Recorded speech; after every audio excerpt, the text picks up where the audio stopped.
Kwa majina, mimi naitwa Sam.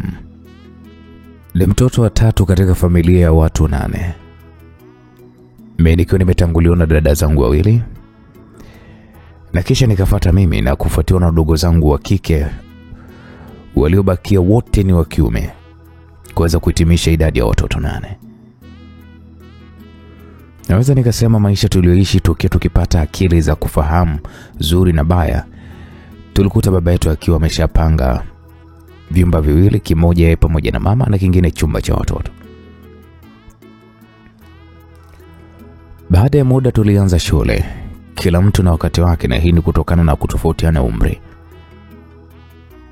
Nakumbuka sana nilipofikisha miaka 11, wakati huo nipo darasa la 5. Tulipata ugeni wa shangazi zangu wawili kutoka kijijini, ambao walikuja kumtembelea kaka yao ambaye ni baba yangu. Kwa vile tulikuwa tuna vyumba viwili, baba alituombea kwa mwenye nyumba kulala kwenye chumba kilichokuwa kitupu kisichokuwa na mpangaji. Kwa vile shangazi zangu walikuja rasmi kukaa pale baada ya miezi 2, baba alichukua chumba kile ambacho walikaa rasmi shangazi zangu. Nakumbuka vizuri, shangazi zangu hawakuwa wanaanza maisha, la hasha, bali walikuwa wameachika kwenye ndoa zao na kuja mjini kwa ajili ya kutafuta maisha baada ya mambo kwenda vibaya huko maisha kijijini, maana ilikuwa imewashinda. Kutokana na tabia ya familia baba yangu ya upendo, hatukushangaa baba kuwapokea wadogo zake na kuongeza chumba cha 3 ambacho walikaa wadogo zake. Nashukuru Mungu, maisha yaliendelea vizuri, huku baba naye pia Mungu akimwangazia kwa kuweza kununua nyumba pamoja na shamba kubwa. Ili kuonesha upendo kwa wadogo zake, aliweza kuwagawia maeneo ili kila mmoja kupata sehemu yake kuweza kujistiri. Baada ya muda, shangazi zangu walihamia kwenye makazi yao, kwa kila mmoja kipata kibanda chake japo cha chumba kimoja. Mapenzi ya baba na wadogo zake yalikuwa ni makubwa sana, ambayo yalitufanya na sisi pia watoto kupendana na kuwa familia yenye upendo mkubwa. Maisha yaliendelea kama kawaida, nasi tukiendelea na masomo. Baada ya kumaliza kidato cha 4, kiukweli sikuweza kuendelea na elimu ya juu. Hivyo niliamua kujiingiza tu kwenye shughuli za kutafuta maisha. Mwaka wa 2 baada ya kumaliza kidato cha 4, nilikwenda mkoani kutafuta maisha, ambapo nilikaa miaka 4 bila kurudi nyumbani. Nilirudi nyumbani pale tu nilipopata taarifa za kushtusha sana, taarifa za kifo cha baba yangu. Niliporudi nyumbani, nilikuta wameshazika jana yake, hivyo nilichelewa kumzika baba yangu kipenzi. Kabla ya 40 ya baba, nilisikia maneno ya chini chini kuhusu kifo cha baba, ya kwamba hakikuwa kifo cha kawaida. Nilipotaka kujua wasiwasi wa kifo cha baba unatokana na nini, majibu niliyopata ulisema ya kwamba baada ya baba kutoka shambani, alisema kichwa kinamuuma na kusema ya kwamba analala na asiamshwe na mtu mpaka pale atakapoamka yeye mwenyewe. Ilikuwa kawaida ya baba kila mwisho wa wiki, siku za mapumziko, alikuwa akienda shambani kwake kwa ajili ya kupalilia shamba lake la mihogo, akisaidizana na wadogo zangu siku ambazo wanakuwa hawaende shuleni. Sababu ya kifo cha babangu, alisema ya kwamba baada ya kwenda kulala hakuamka mpaka pale walipokwenda kumwamsha, maana walimuona amelala muda mrefu bila kuweza kuamka. Ndipo walipokwenda kumwamsha, walimkuta amepoa mwili muda mrefu sana akiwa amefariki dunia. Kwa kweli sababu zile mimi niliziafiki kwa kuamini kabisa kwamba baba yangu amefariki kama watu wengine. Kwangu sikiona tatizo lolote lile. Sikutaka kutafuta mchawi wa kifo cha babangu ni nani, zaidi tu kusubiri 40 ya baba iweze kuisha ili nirudi sasa kwenye mihangaiko yangu mkoani. Lakini siku moja kabla kurudi mkoani, shangazi mkubwa ambaye aliachiwa ziwa na baba alinifuata na kuniomba tuzungumze. Tulitafuta sehemu tulivu iliyokuwa ni nyuma ya nyumba, na baada ya kuzunguka nyuma ya nyumba ili nimsikilize shangazi nini anachotaka kuweza kunieleza, ambacho kilionekana ni kitu cha muhimu sana ambacho alitaka mimi niweze kukijua. Akaniambia, Sam, Alianza hivyo kwa kuniita jina langu. Baada ya ukimya mfupi kidogo, nikasema naam shangazi. Nilitikia kwa sauti ya chini yenye kusikika kabisa. Akaniambia, unajua sasa hivi wewe ndiye baba wa familia. Lakini shangazi, mimi ni mdogo na dada zangu ambao wamenitangulia ambao wao ni wakubwa. Ni kweli unachokisema, lakini mwanaume ndio kichwa cha familia. Sasa hivi wewe ndio baba. Kwa hiyo ulikuwa unataka kusemaje shangazi? Hapo nilimuuliza shangazi huku nikiwa na mtazamo usoni. Shangazi akaniambia, nasikia kwamba unataka kuondoka kurudi ulipokuwa ukiishi kabla. Ndio. Huoni kama unafanya makosa? Makosa gani shangazi? Nyumba lazima ibakie na mwanaume kama baba, na wewe ndiye mtoto mkubwa wa kiume, hivyo unatakiwa uchukue nafasi ya baba yako. Lakini shangazi, hapa mimi sijapazoea. Kwa nini nisiendelee kutafuta huko ili nikipata niweze kuleta hapa nyumbani? Toka uondoke una miaka 4. Lakini hujaleta hata fungu la mchicha. Sasa si bora ubaki hapa. Tutashirikiana kuhakikisha tunaiendesha vyema familia kaka yetu. Kumbuka mimi na shangazi zako wengine tuna kazi nzito kuhakikisha tunalipa hata robo ya fadhila kwa baba yako kwa kuiangalia familia yake. Sawa shangazi. Mimi na shangazi zako wengine tunataka tukuhakikishie unasimama kwa ajili ya familia yako. Unatakiwa ukasome ufundi na kisha tutakupeleka kwenye kazi ambayo itakusaidia kuwasaidia familia yako na sisi tukiwa tuko pamoja na nyinyi. Sawa shangazi. Kiukweli nilikubaliana na shangazi kubaki kwa ajili ya kusoma ufundi na kisha nipate kazi. Baada ya msiba wa baba nilianza masomo kwenye chuo cha ufundi. Nilisomea ufundi wa magari ambako nilisoma kwa mwaka mmoja. Sikuendelea. Baada ya mwaka mmoja nilichukuliwa na shemeji yangu, mume wa binamu yangu, mtoto wa shangazi aliyekuwa akiendesha magari makubwa kuelekea mikoani. Nilianza kama msaidizi na baada ya muda nami nilitafutiwa gari langu. Hapo ndipo maisha yalipokuwa mazuri. Kiukweli nilimshukuru shangazi kwa maono yake ambayo yaliniwezesha mimi kushika nafasi ya baba kwa kiasi, kwa wadogo zangu kuweza kuwasomesha na kumtunza mamangu vizuri. Mapenzi yangu kwa shangazi yangu yalikuwa ni makubwa sana. Ili kurudisha fadhila kwa shangazi yangu, niliamua kumrekebishia nyumba yake na kuwa ni ya kisasa pamoja na kumwekea umeme. Mapenzi yangu na shangazi yalikuwa ni makubwa kiasi cha watoto wake kunionea wivu. Miezi 6 baadaye niliondoka nyumbani baada ya kampuni yetu kuweza kufungua matawi mikoani. Nami nilikwenda kwenye mkoa mmoja tukiwa madereva waandamizi. Hivyo ilinifanya mimi nihame pale nyumbani na kuanza maisha ya mkoani mimi pamoja na familia yangu. Pamoja na kuwa mbali na nyumbani, lakini mapenzi yangu na ukaribu na shangazi yangu ulikuwa ni mkubwa sana. Kwa kweli lazima nikiri wazi kabisa ya kwamba niliamini kipindi kile shangazi yangu ndio kila kitu kwangu, kwani mapenzi yake kwangu yalimzidi hata mama yangu mzazi. Nikiwa mkoani nilipata taarifa za kushtusha sana za kifo cha binamu wangu wa kiume, mtoto wa kwanza wa shangazi. Kwa kweli kifo kile hakikuwa pigo kubwa kwa shangazi peke yake, hasa nikizingatia kwamba binamu yangu ndiye aliyekuwa mtoto mkubwa, pia ndiye aliyekuwa mtu wangu wa karibu na mshauri wangu mkubwa. Kwa vile yeye alikuwa ni mkubwa kwangu, hivyo msaada mkubwa haukuwa kwa shangazi tu. Hata mimi kwangu nilikuwa ni pigo kubwa sana. Kutokana na uzito wa msiba ule, nilijikuta nikisimamisha kila kitu ili kuweza kuwahi msiba wa binamu yangu, hasa nikizingatia msiba baba yangu. Shangazi ndo alisimamia kwa kiasi kikubwa mno. Bila kujua kwamba nimefanya kosa kubwa sana kuondoka kazini bila kuaga. Kwa vile nilikuwa ni mtu wa karibu na boss, niliamini nikifika msibani ningeweza kumjulisha taarifa za kufiwa na kaka yangu mkubwa. Ili kuonesha namjali sana shangazi, niliamua kubeba gharama zote za msiba ule. Msiba ulikwenda vizuri tu. Tulizika salama huku kibakia historia kwa jinsi watu walivyokula kwa wiki nzima na wote waliokuja msibani kutoka mikoani. Mimi ndiye niliweza kusimamia nauli za kurudi makwao. Baada ya msiba kuweza kuisha, shangazi aliniita pembeni kwa mazungumzo mafupi. Baada ya kukaa kitako nyuma ya nyumba, Shangazi ambaye uso wake ulikuwa umepoteza nuru kutokana na kifo cha mwanae.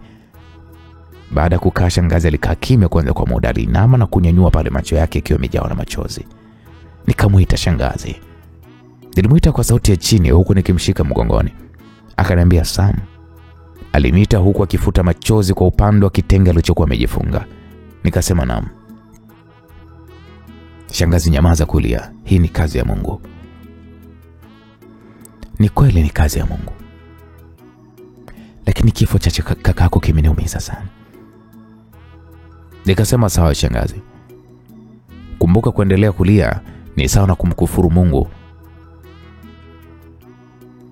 Kwa vile sote ni marehemu watarajiwa, la muhimu ni kuweza kumwombea kakaangu apate makazi mema huko endako na kumwombea huruma ya Muumba. Ni kweli Sam. Lakini nimeumbuka. Mwanangu, nani tena ataficha siri yangu? Kauli shangazi ilinishtua kidogo, kwa vile pamoja na binamu kunizidi umri, pia kuwa mtoto mkubwa, lakini mie ndiye niliyecheza sehemu kubwa ya maisha yake. Kiukweli kauli ile mimi sikuielewa vizuri alikuwa na maana gani, lakini sikutaka kuonesha mshtuko, nilitulia nijua na maanisha nini. Nikamwambia shangazi, najua, lakini mimi nipo. Sawa upo, lakini kumbuka mwanangu, 2 si sawa na 1. Unamaanisha nini shangazi? Mwanzo ilikuwa wewe ukichoka kaka yako anakusaidia. Kaka yako akichoka wewe unamsaidia. Uone hapo mzigo mkubwa utabakia kwako. Ni kweli shangazi. Lakini nakuahidi kusimama na wewe katika hizi siku zangu zilizobaki hapa duniani. Nashukuru sana mwanangu. Nakuomba usiniache. Shangazi, mimi sitakuacha, wewe ndio kila kitu kwangu. Baada ya mazungumzo ya kina, mimi na shangazi tulirudi kuendelea na mambo mengine. Kwa vile niliondoka muda mrefu kazini, niliagana na ndugu na jamaa na kisha nikarudi kazini kwangu. Nashukuru Mungu nilifika eneo langu la kazi salama salimini. Lakini nilipofika ofisini nilikutana na ujumbe kwamba nisiguse kitu chochote mpaka nionane na mkuu wa kazi, yani bosi wangu. Sikuwa na wasiwasi, kwa vile mimi na mkuu wangu wa kazi tulikuwa tunaelewana sana. Baada ya muda nilikutana pale na mkuu wangu wa kazi, akaniambia Sam,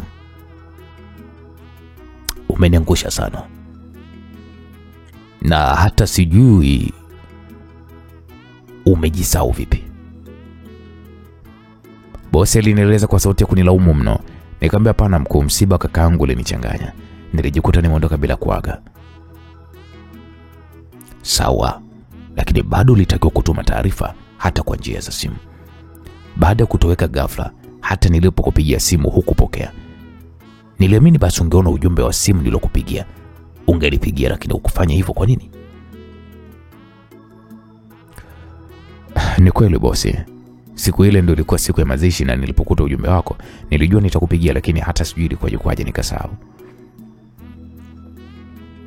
Sam, kuna barua yako kusimamishwa kazi kwa kuondoka eneo la kazi kwa wiki 1.5 bila taarifa wala taarifa. Lakini bosi, si nimekueleza nilikuwa msibani. Kwangu mimi sina tatizo, lakini hii si kampuni yangu. Na barua hii imetoka makao makuu. Nataka nikueleze kitu mdogo wangu. Unapokuwa na kazi, kumbuka kuna watu zaidi ya 100 hawana kazi, nao wanaitaka hiyo kazi yako. Basi unapofanya kosa la makusudi, huwa unawapa upenyo watu waingie kwenye nafasi yako. Kumbuka umeondoka bila taarifa, na wewe ndio ulikuwa kwenye oda ya kupeleka mzigo Kongo. Lakini bosi, unanijua mimi vizuri bosi. Najua, lakini hii barua hata mimi imenishtua. Sijui umejuaje wewe haupo. Safari yako nilimpa Salmini, ambaye hajarudi mpaka sasa, ile ukirudi mapema nikupe safari yake. Lakini ajabu kupata taarifa kutoka makao makuu ya kwamba unatakiwa kusimamishwa kazi, hata mwenye kidogo imenishangaza.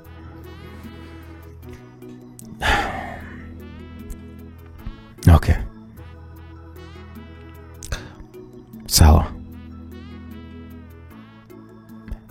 Nilipokea barua na kurudi nyumbani kusubiri kampuni itaamua nini, japokuwa niliamini tatizo lile sio kubwa sana, kama wakijua ukweli wa kifo cha binamu yangu, basi wanaweza wakanirudisha kazini. Sikutaka kuweza kumshirikisha mtu yeyote. Hata mke wangu nilimficha kwa kuamini tatizo lile lingeisha baada tu ya muda mfupi.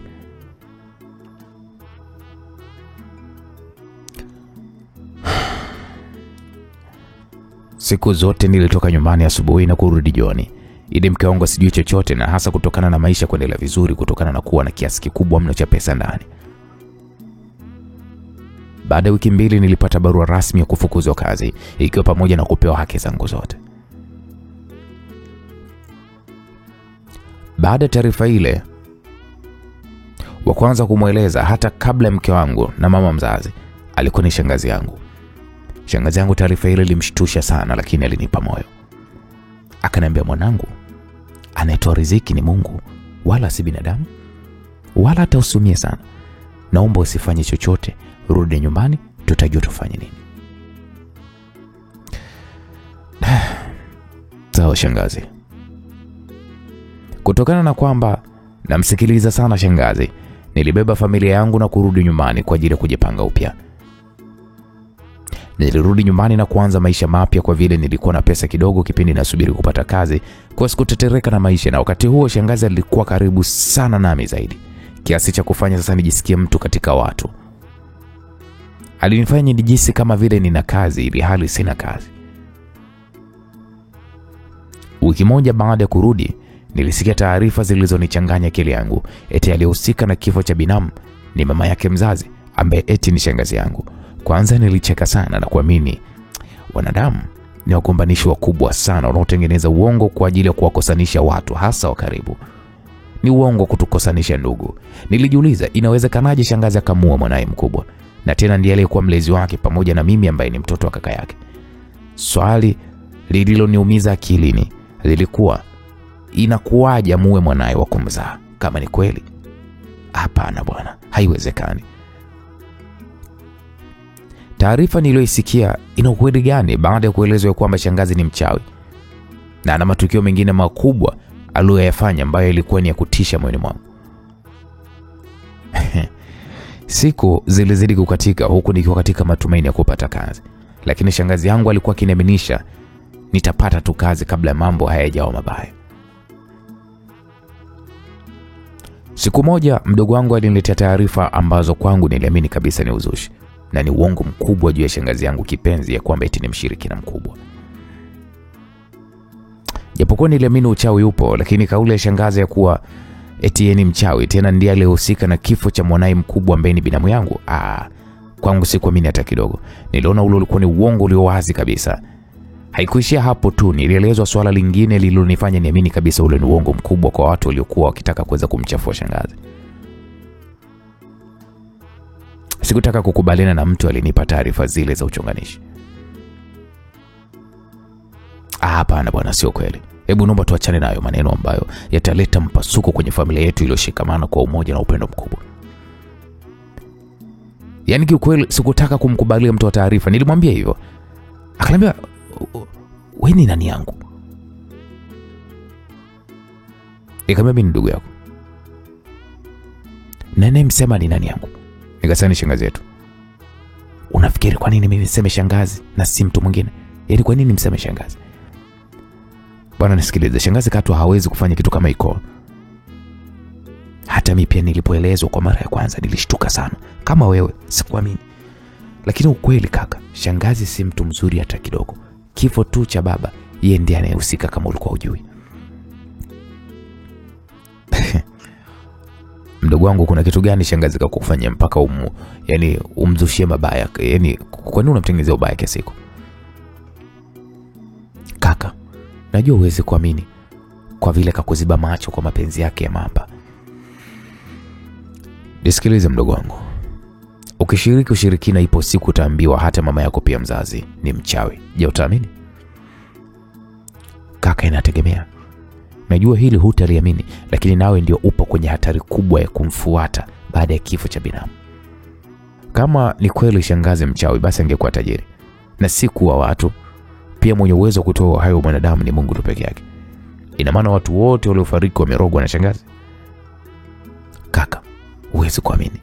lakini ukaribu wako na shangazi mwisho wake ni mbaya sana, mimi nakwambia. Mimi namuogopa Mungu na si binadamu.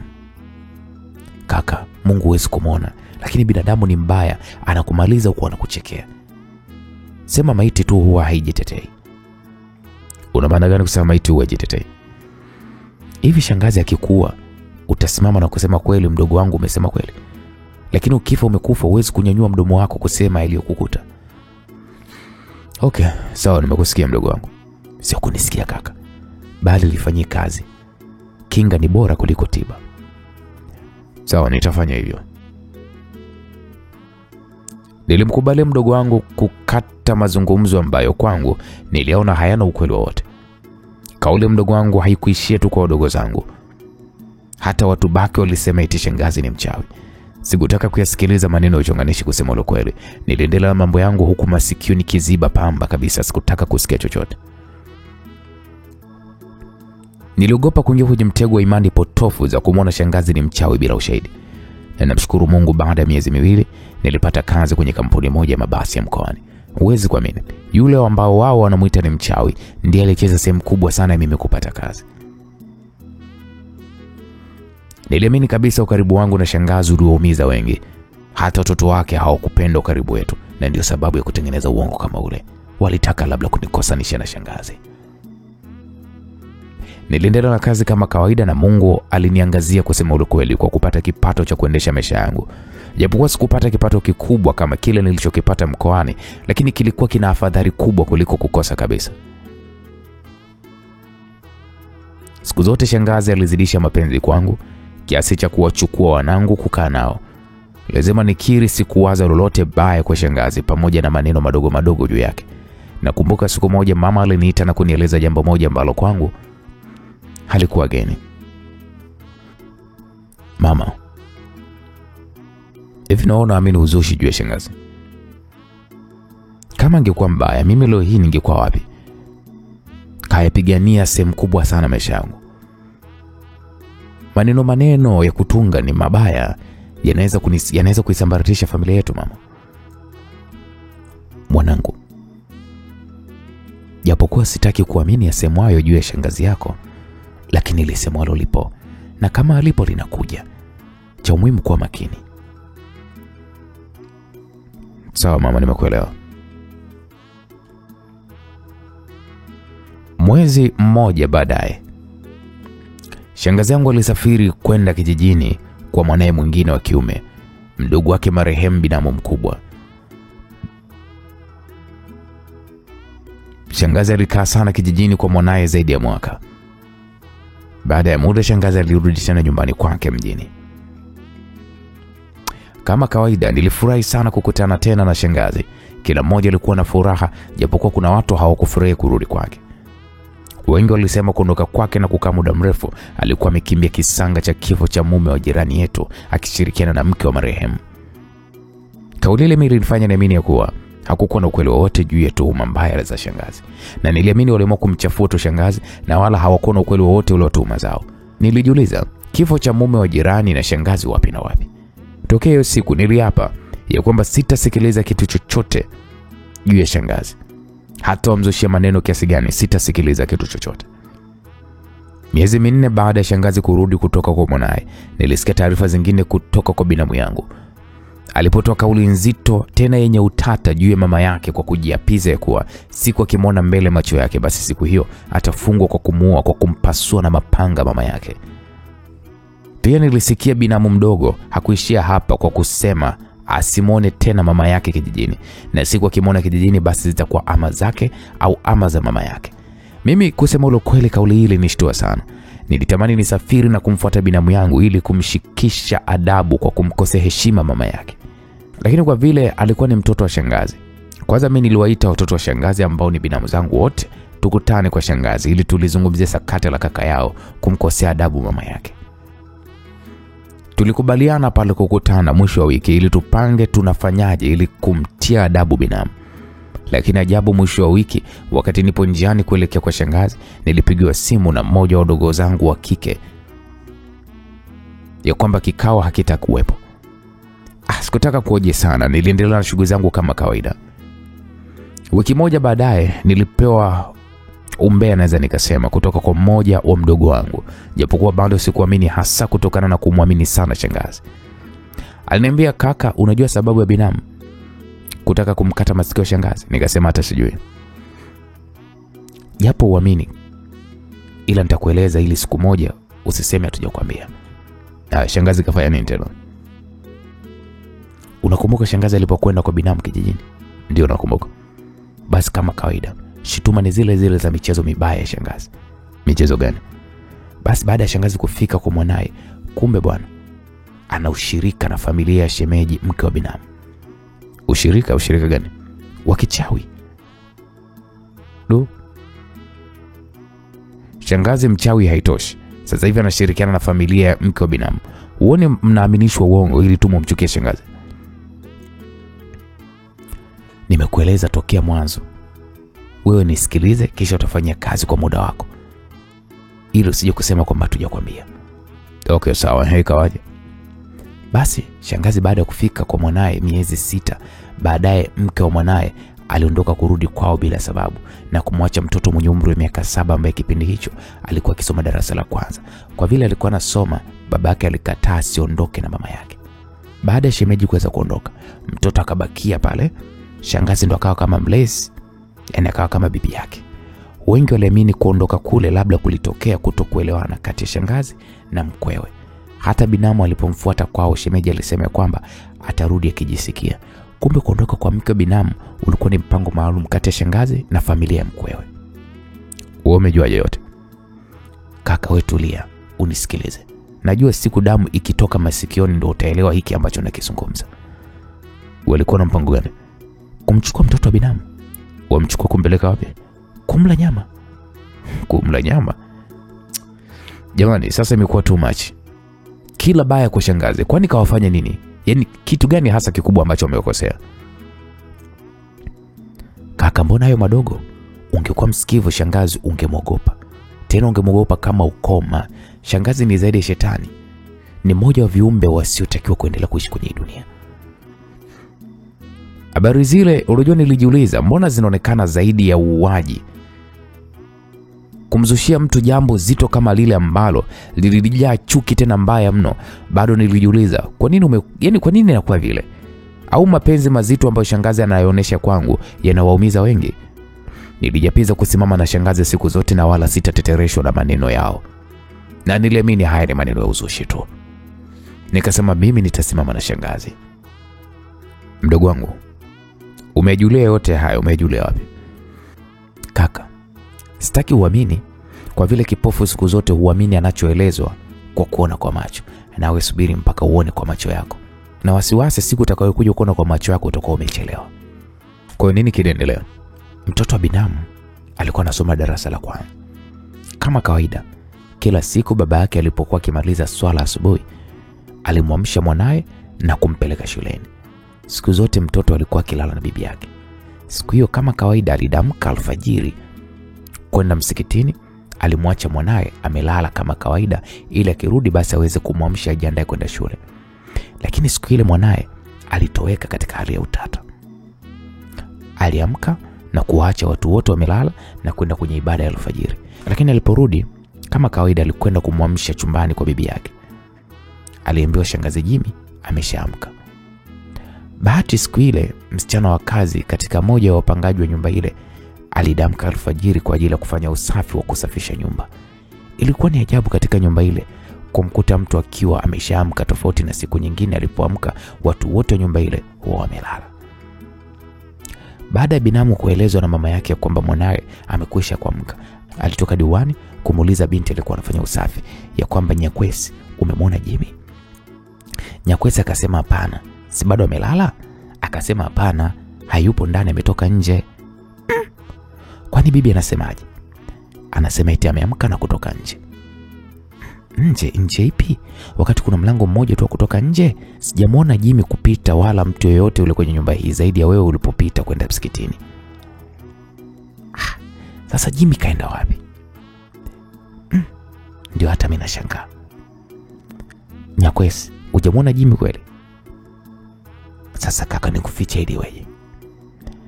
Au ulitoka mara moja alipotoka ukwepo? Kaka, toka nidamke sijaona kitu chochote kikitoka ndani zaidi ya paka tu. Paka? Humu ndani nani anafuga paka? Hata mimi nilishangaa kumuona paka kitoka ndani. Hebu subiri. Binamu alirudi ndani kumuulizia shangazi kuhusu kutokonekana kwa Jimmy. Alipofika ndani alimwamsha mama yake ambaye siku ile alichelewa kuamka tofauti na siku nyingine. Mama, mbona Jimmy haonekani? We mwana, haonekani kivipi? Hapo shangazi aliuliza kwa mshtuko. Akamwambia, nimeondoka kwenda msikitini na mimi alikuwa amelala. Ajabu niliporudi ameniambia. Ajabu ni kwamba niliporudi nimeambiwa katoka na sio kawaida yake kuamka bila kuamshwa.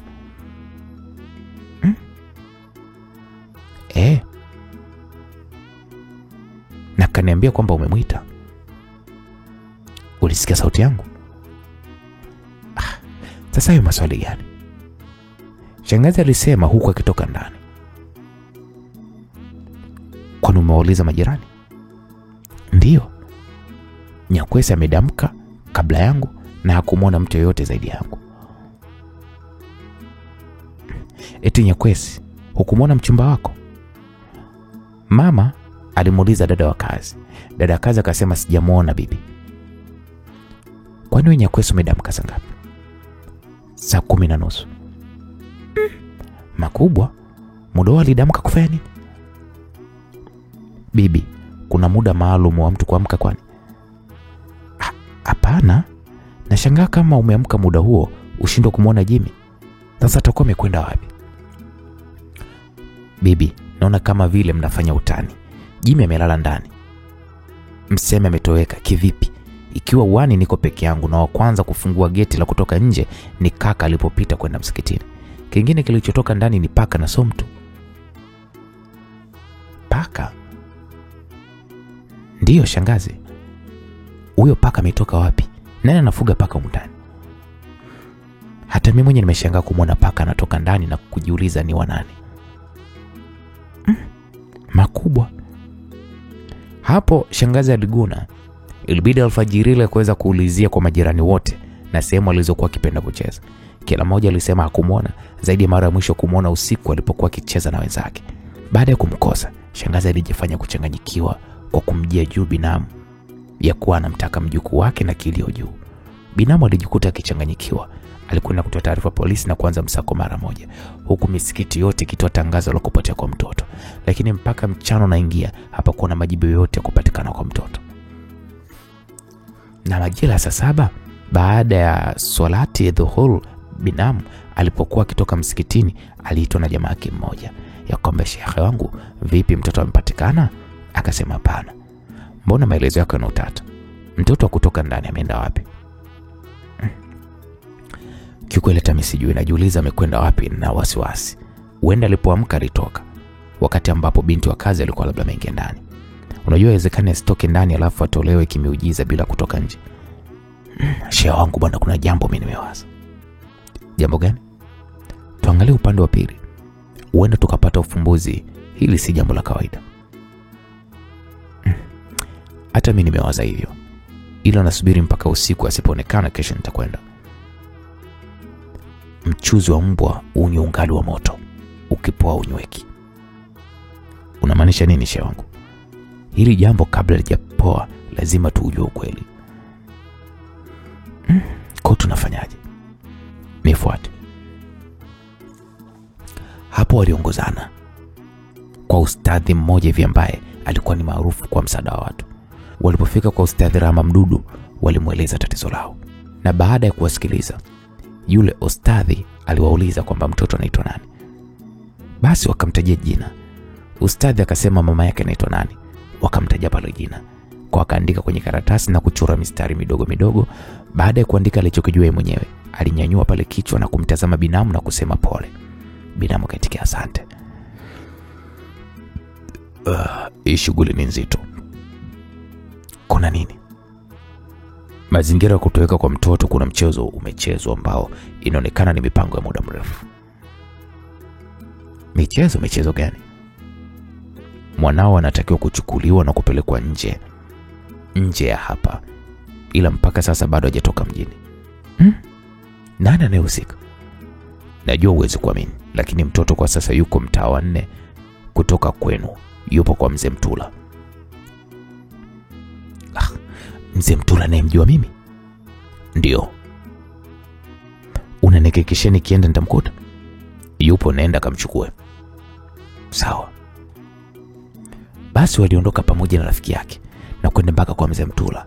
Walipofika walibisha hodi na kupokelewa pale na mzee Mtula.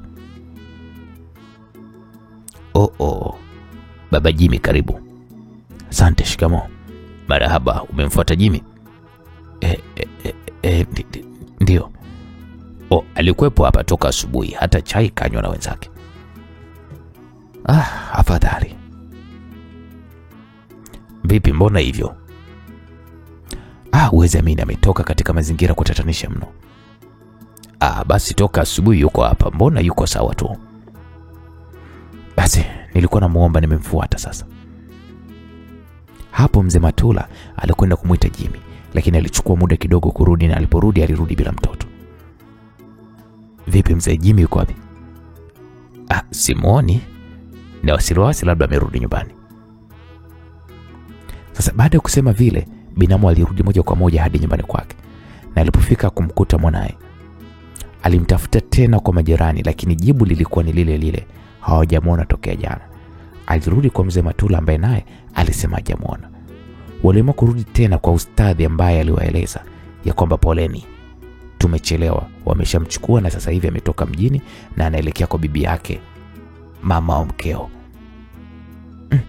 Kwa nini wamemchukua kwa njia hiyo? Wangemchukua kwa njia kukwambia usingekubali. Wangemtaka kumla nyama, wewe ungewakubalia? Hapana. Basi ndo wametumia hiyo njia. Kwa hiyo shekha wangu unataka kuniambia mama mkwe ni mshirikina? Ndio. Unajua kwa nini mkeo ameondoka nyumbani? Hata sijui. Ameondoka ili kutekeleza mpango huu. Tena watu wanaoshirikiana nao, watu wake wa karibu sana, wanaokuhusu sana. Mpango huu ungekwenda kama ulivyopanga, mkeo angerudi nyumbani, lakini kwa vile umeujua mapema, basi ndoa yenu itakuwa imefika mwisho. Kwa hiyo nitampata. Ukiwahi utampata mtoto wako. Nikienda kesho nitawahi? Utawahi, ila inaonesha utakutana na mitihani mizito, lakini Mungu atakusimamia, utamaliza kwa usalama. Naomba tulichokizungumza hapo usimwambie mtu yoyote, na kesho ukitaka kwenda usimwage mtu. Hata mamangu? Mama yako sio mtu, ni mtu. Sasa nimekueleza tuliyozungumza hapo, usimwambie mtu yoyote, wala kesho usimwage mtu yoyote, na ukienda kinyume usirudi hapa. Nimekuelewa. Kila la heri. Nashukuru. Kwa hiyo aliachana na ustadhi na kwenda nyumbani. Alipofika alikutana na shangazi, aliendelea kuigiza eti kumdai mjukuu wake kwa binamu, wakati yeye ndio mhusika mkuu wa kutoweka kwa mwanae. Na binamu hakutaka kuzungumza chochote. Baada ya kuelezwa kwamba simwambie mtu yoyote, hata mama yake mzazi, hakutaka kumjibu chochote. Alichelewa kulala kwa mawazo juu ya tukio la kutoweka mwanae, na alijiuliza kipi hasa kilipelekea familia ya mkewe kutaka kumtoa kafara mwanae. Kila alipofikia hapo, moyo ulimlipuka na kukosa jibu juu ya mkewe kushirikiana na mama yake kutaka kumtoa mwanae wa kumzaa. Siku ya pili aliondoka bila kumjulisha mama yake kwamba anakwenda wapi. Alifika salama na kwenda moja kwa moja hadi ukweni. Ajabu ni kwamba alipofika alimkuta mwanae akicheza nje. Mtoto alipomwona baba yake alimkimbilia na kumpokea. Lakini kilichomshangaza kuona familia ya mkewe wameshtuka kumwona. Kilichomshangaza zaidi kuliko yote ni kupigiwa yowe la wizi, tena na mama yake mkwe. Tukio lile lilimfanya apigwe na bumbuazi na kushindwa kujua afanye nini. Hakuwa mama mkwe tu, hata mkewe na nduguze waliungana kumpigia kelele ya mwizi. Wananzengo walitokea kila mmoja akiwa na silaha, tena silaha za asili tayari kuweza kumsurubu mwizi. Lakini kabla ya kumsurubu, Mungu alionyesha maajabu. Baada ya kutokea mtu katika wananzengo wale kumtambua, akasema, jamani, hebu shusheni hizo silaha zenu kwanza. Alisema yule mtu akiwa amesimama mbele ya wenzake. Wakamuuliza kuna nini Frank? Frank akasema kuna kitu hakiko sawa. Kipi hicho? Frank akasema huyu jamaa mbona mimi namjua? Sasa wewe kumjua hakumpe sababu ya kuja kutenda uhalifu kijijini kwetu bwana. Kijana mmoja alisema hivyo ikiwa bado ndo sira yake iko juu. Frank akasema jamani, huyu jamaa sio mwizi, bali ameoa kwenye hii familia na aliyemshika ni mwanae. Kilichotokea mbona hapa msikielewi? Watu wakamwambia utani huo. Sasa kwa nini apigiwe kelele za wizi? Frank akasema hapo sasa hebu tumuulize mwenyewe na wakwe zake kwa tukio hili. Ilibidi aulizwe pale binamu kama ni kweli maneno yaliyozungumzwa na mwenzao yana ukweli. Binamu akasema ni kweli. Hapa nimekuja ni ukweni kwangu. Huyu anayepiga kelele za mwizi ni mkwe wangu. Huyu aliyevaa kanga ya njano aliyekuwa kishinikiza kelele za mwizi ni mke wangu, ambaye ameondoka nyumbani bila sababu miezi 3 iliyopita. Huyu nilimshika ni mtoto wangu ambaye ametoweka alfajiri nyumbani kwangu miujiza. Baada ya kuhangaika nilielezwa kwamba amechukuliwa kichawi na aliletwa hapa ukweni kwa vile jana mpaka napata taarifa hii ilikuwa imeshaingia jioni na kuamua kuja leo. Kumbe wauaji. Tungeua mtu bila hatia bwana. Mtu mmoja alisema kwa hasira baada ya kujua ule ukweli. Jamani tuwashughulikie washenzi hao. Binamu pale ndipo akasema hapana jamani, mimi sitaki kulipa kisasi zaidi tu ya mwanangu nayemtaka.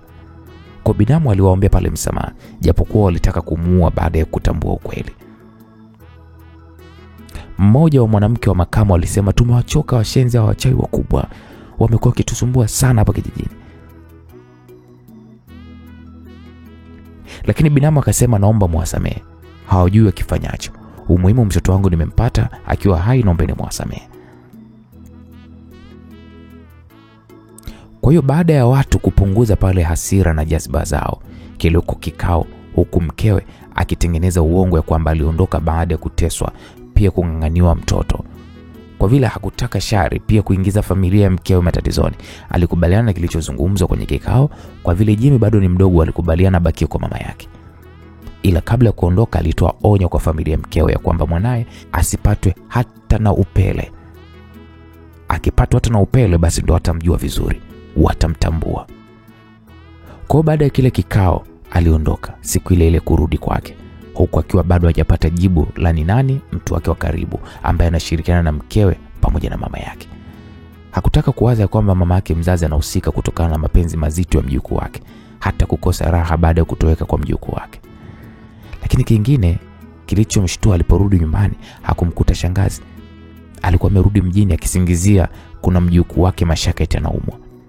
Basi binamu baada ya kufika kwake hakukaa, alipitiliza moja kwa moja kwa mtaalamu Rama Mdudu ili kumweleza kile kilichotokea. Alipofika, alipopokelewa, aliambiwa karibu shehe wangu. Binamu akasema asante. Akaulizwa pale habari za huko.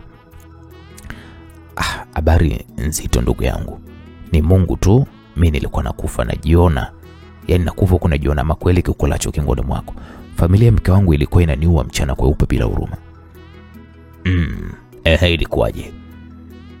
Hapo binamu alimueleza yule mganga kila kitu kilichotokea. Na ndipo yule mganga akasema hili mimi nililiona, na ndio maana nilikueleza utakutana na misukosuko. Ili kukuepusha ilibidi niliondoe hali ile ili usipatwe na tatizo zito. Bila hivyo walikuwa wanakuua bila chembe ya huruma. Sasa kwa nini imekuwa hivi na haraka sana hata sielewi? Sio haraka kama unavyodhani. Hii ilikuwa ni siri ambayo wewe hukuijua siku zote. Huwezi kujua siri za kichawi kama wewe sio mganga au sio mchawi. Sasa sababu kubwa ni nini hasa ambayo mpaka mke wangu afikia hatua ya kutaka kumtoa kafara mtoto wake wa kumzaa? Mkeo hana kosa, bali kuna siri nzito ambayo hata nikikueleza huwezi kuamini na kuona kama nataka kukugombanisha na watu wako muhimu katika maisha yako. Kwa nini ukutana nayo leo? Na uliyoyatanguliza kunieleza nitaamini tu kile utakachoniambia. Hata ukiniambia mchawi ni mimi mwenyewe nitaamini. Kilichotokea jana na leo hakikutokea kama ajali, bali ni mpango wa miaka mingi. Hata ndoa yako ilikuwa katika mpango huu. Kwani ndoa yako ilikuwaje? Mzee Mdudu alimuuliza binamu. Binamu akasema ilikuwa ni ya kawaida tu. Uliyemoa ndiye ulemtaka? Hapana. Kwa nini? Mama alimkataa mchumba wangu na kunichagulia mtoto wa shoga yake ambaye ndiye mama mkwe wangu aliyetaka leo kunitoa roho yangu mbichi kabisa. Unajua kwa nini? Hata sijui. Ili kuingizwa katika mpango. Niingizwe kwenye mpango ili iweje? Basi sababu ya mama yako kukulazimisha umoe mtoto wa shoga yake, huu ulikuwa ni mpango mpya baada ya mpango wa awali kushindikana. Kwa nini kuniambia mama yangu anahusika kwenye hili? Si umetaka nikueleze mchezo mzima? Basi unisikilize kwa makini tena sana. Utajua kila kitu. Nani ni nani na ni nani ni nani. Sawa. Hii ni sadaka ya mtu kwa wanachama wa kundi la wachawi, ambayo hutolewa kwa zamu kwa kila mtu aliyekuwa kwenye chama hiko baada ya kula nyama za wenzake. Ilipofika zamu ya mhusika, naye alitoa zawadi ya mtu mzito katika familia yake ambayo ilitikisa ukoo mzima. Sasa baada ya kutoa sadaka ile nzito ambayo kundi liliamini kabisa hawezi kutoa, ilimpa cheo kikubwa mno na kuingia kwenye kamati kuu ya kichawi, na aliahidi kumtoa mtu mwingine mzito katika familia. Kwa mzunguko uliendelea kama kawaida kwa kila mmoja kutoa sadaka ya mtu muhimu kwenye familia yake. Kwa mzunguko uliendelea kama kawaida mpaka ilipofika zamu yake, tena akatoa sadaka nyingine nzito, nayo ilitikisa familia yake, pigo ambalo liliwaumiza wengi. Samahani bwana Mdudu, mbona kama unachokisema kinalenga familia yetu? Hapo binamu yale maelezo yalimshtua baada ya kuiona kama vile anashabiana na yaliyotokea kwenye familia yetu.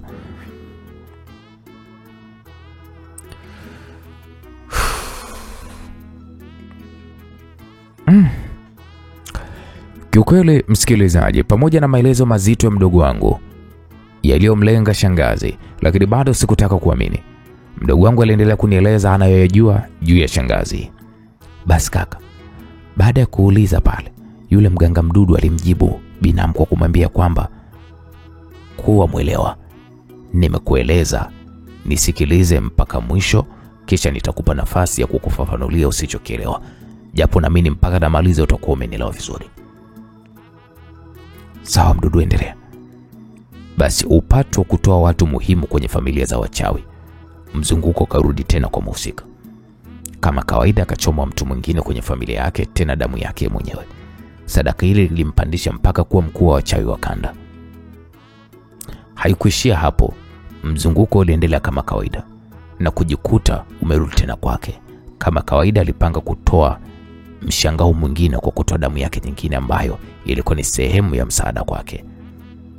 Kichwa kikamuuma amtoe nani baada aliyekusudiwa alipoguswa akaonekana ni mzito na muda wa kutoa sadaka ya mtu ulikuwa umefika. Ilibidi mwanachama mwingine kujitolea zamu yake ili itakapofika atoe na yeye. Muda wote alihangaika na mtu wake, lakini ngoma ilikuwa ni ngumu. Baada ya kikao kizito, walikubaliana atafutwe mtu ambaye ataweza kuwa na mtu huyo kwa karibu ili ampate kwa urahisi. Mpango ulikwenda kama ulivyotakiwa baada ya kuozwa mwanamke wa kuchaguliwa. Baada ya mtu huyo alifanikiwa kuwa karibu kwa mhusika ili aweze kufanikisha jambo lake kwa kupewa dawa ili mtu huyo afe na kuwa sadaka iliyokusudiwa. Vile vile ilishindikana kutokana na mtu huyo kuweza kuiweka ibada mbele iliyokuwa kinga yake bila mzizi wa hirizi. Hali ile ikawachanganya sana. Baada ya dawa zote alizolishwa kutoka Kapa, baada ya kila kitu kwenda kinyume, alizidi kuchanganyikiwa baada ya kupewa muda, la sivyo angechukuliwa yeye mwenyewe au atoe mtu mwingine ambaye ni damu ya familia. Katika mpango wao ilionekana kufanikiwa baada ya kupatikana faida na makubaliano mapya, ichukuliwe faida iliyopatikana kwenye ndoa ili ifidie. Baada ya makubaliano yao, ndipo mhusika alipokuja kwa mkusudiwa ili kurahisisha mpango wao wa karibu. Bila kujua, mama alikwenda kwa mwanae na mpango wake mzito, bila kujua dhamira ya mzazi wake kwenda kumtembelea. Baada ya kufika, alikutana na mkwewe ambaye yeye na familia yake walikuwa ni wanachama wa kundi la kichawi na kupanga ya kuyapanga. Baada ya makubaliano, ilitokea mshtuko baada ya mkewe kulazimisha kurudi kwao bila sababu. Ajabu alipoondoka bila kujali kama ameacha mtoto mdogo anayehitaji malezi ya mama yake. Kwa vile mama wa mhusika alikuwepo, ilibidi abakie na mjukuu wake kama mlezi. Kwa vile mtoto alikuwa akijielewa, haikuwa tatizo kubaki na bibi yake. Sasa mzee Mdudu, kwa nini usiniambie moja kwa moja kwamba ni mimi na mhusika mkuu ni mama yangu akishirikiana na familia ya mke wangu? Hapo binamu hakuvumilia, alitaka aelezwe ukweli na kuamini kabisa kwamba simulizi ile ilikuwa inamlenga yeye. Mganga alimkataza tena kuingilia simulizi yake. Akaambia hili ni onyo la mwisho. Ukiuliza tena nitaacha na sitakuwa na msaada wote ule kwako. Okay, sawa. Nisamee, nimevurugwa sana ndugu yangu. Najua, wewe nisikilize kwa makini kisha tutajua tufanyaje. Sawa. Kwa hiyo yule mganga Mdudu aliendelea pale kumsimulia simulizi yenye kuumiza. Simulizi yenye kuumiza sawa na kupasuliwa moyo kwa msumeno butu bila hata ya ganzi. Baada ya kila kitu kwenda vizuri, siku mtoto alipopotea ndio ilikuwa atolewe sadaka kwenye chama chake. Yule paka alionekana ndiye mtoto aliyetolewa.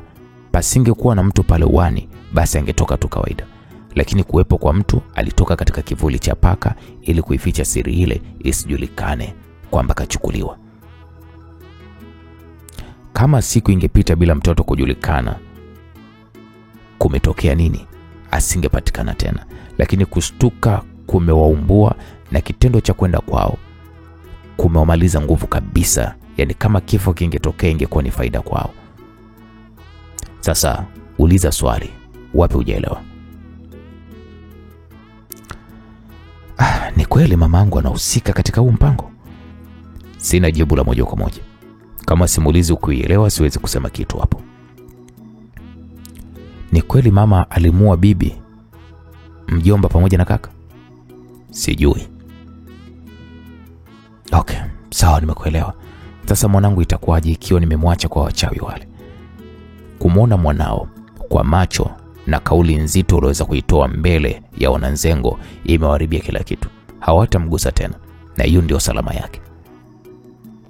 Sasa baada ya kunishindwa mimi na kuwashtukia kwa mwanangu, nani anayefuata? Sijui. Unanisaidia nini sasa? Muombe sana Mungu. Endelea na ibada na dua nyingi. Siku zote utakuwa salama. Fanya dua kabla ya kulala, ukiamka, utokapo nyumbani. Hakika Mwenyezi Mungu hashindwi kumlinda mja wake. Sawa. Ila usimfanyie chochote mzazi wako. Pamoja na yote hayo atabakia kuwa mama yako, wala hakuna mbadala. Dua zako na visimamo vyako vya usiku usiache kumwombea mama yako. Achane na ushirikina. Sawa mtaalamu, nimekuelewa. Ila ukienda tofauti na mimi sitakuwa na msaada wote ule tena kwako. Nitajitahidi. Kama asingekuwa mama yangu, ningemtafuna mbichi mbichi. Ndio maana nimekuomba umuombee dua mzazi wako. Achane na hizi mambo za shiriki. Kufanya kosa lolote sitakuwa na msaada tena kwako. Yakikukuta ukija nitakuruka futi 100. Nimekuelewa. Nitamwomba Mungu anipe subira na uvumilivu. Na okay, sawa. Basi baada ya kuachana na Mdudu, binamu alirudi kwake akiwa amechanganyikiwa. Alitamani kumweleza mtu yeyote yale msibu, lakini aliogopa kutengeneza ugomvi na ndugu zake na familia, kwa vile kusingekuwa na yani hakuna mtu ambaye angeweza kumwamini. Lakini kaka, unakumbuka shutuma za shangazi mchawi ambazo ulizipuuza? Basi ndugu yangu, ukaribu wako na shangazi mwisho wake ni mbaya. Hapo mdogo wangu alinitahadharisha. Nikamwambia, unajua mdogo wangu, sababu ya haramu ya ramli ni hii: kufarakanisha jamii, familia na waliokuwa wakiaminiana. Kama mtaziamini, basi si ajabu kesho utasikia na mimi kaka yako ni mchawi. Hapo nilimtahadharisha mdogo wangu kwa kutokukubaliana na yale maneno, hasa kutokana na msaada wa shangazi kubeba sehemu kubwa mno ya maisha yangu. Na kila nilipochunguza kwa macho yangu ya nyama, sikuona ubaya wote ule wa shangazi, kusema ule kweli. Kaka, unakumbuka bibi mdogo alipokuja kuleta taarifa kwa shangazi kutoka kwa binamu juu ya mchezo wake mchafu na kuahidi kumkata mapanga akimwona kijijini au siku akimwona mjini basi atamkata mapanga. Unakumbuka? Nakumbuka. Sasa bado tuamini? Japokuwa alichonieleza mdogo wangu kuhusu juu ya kumshutumu mama yake mchawi bila ushahidi, nami nilikuwa ni mtu niliyemwona binamu amekosa adabu na kutaka kumfuata kumuuliza kwa kituo, lakini kikao cha familia kilihairishwa na hakikuitwa tena, na mimi niliamini familia ya shangazi waliidharau taarifa ile ambayo ilionekana ni ya uzushi mtupu. Siwezi kuamini kwa vile hizo tuhuma mimi naona kabisa kwamba hazina ukweli. Sawa. Kenge huwa anasikia kwa kutokwa na damu masikioni. Najua akikukuta hutokuepo ubishi wako, utatuachia maumivu mazito. Utakuwa unaliwa nyama na familia ya shangazi. Nisikilize mdogo wangu. Hakuna kiumbe kinakufa kwa matakwa ya mtu, bali kwa ahadi. Basi ukiona nimekufa, ndio ahadi yangu hiyo niloandikiwa na Mwenyezi Mungu.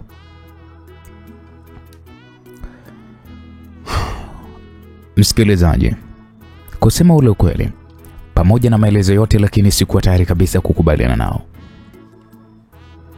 Siku zote mtu wangu wa karibu alikuwa ni shangazi, na hata nilipopatwa na tatizo, ndugu alikaa nyuma, lakini shangazi alikuwa yuko radhi kuuza vitu vyake vya ndani kwa ajili ya kuweza kunisaidia mimi. Niliachana na mdogo wangu. Sikuamini vifo vya bibi, baba na binamu mkubwa eti kwamba vilitolewa sadaka ya wachawi na shangazi. Hapana. Sikuamini hilo. Baada ya baadhi ya ndugu zangu kuweza kukataa kuungana nao, wakiamini shangazi ni mchawi, walinitenga. Japokuwa walinitenga kwa kuto kunieleza waziwazi, bali mambo mengi tu waliyafanya bila mimi kunishirikisha. Zaidi tu nilikuwa nayasikia kwa watu baki au baada ya tukio kutokea. Sikujali maneno, mimi niliendelea na ukaribu wangu na shangazi kwa vile ndiye mtu ambaye alikuwa ananijali kuliko mtu yoyote yule baada ya kifo cha baba.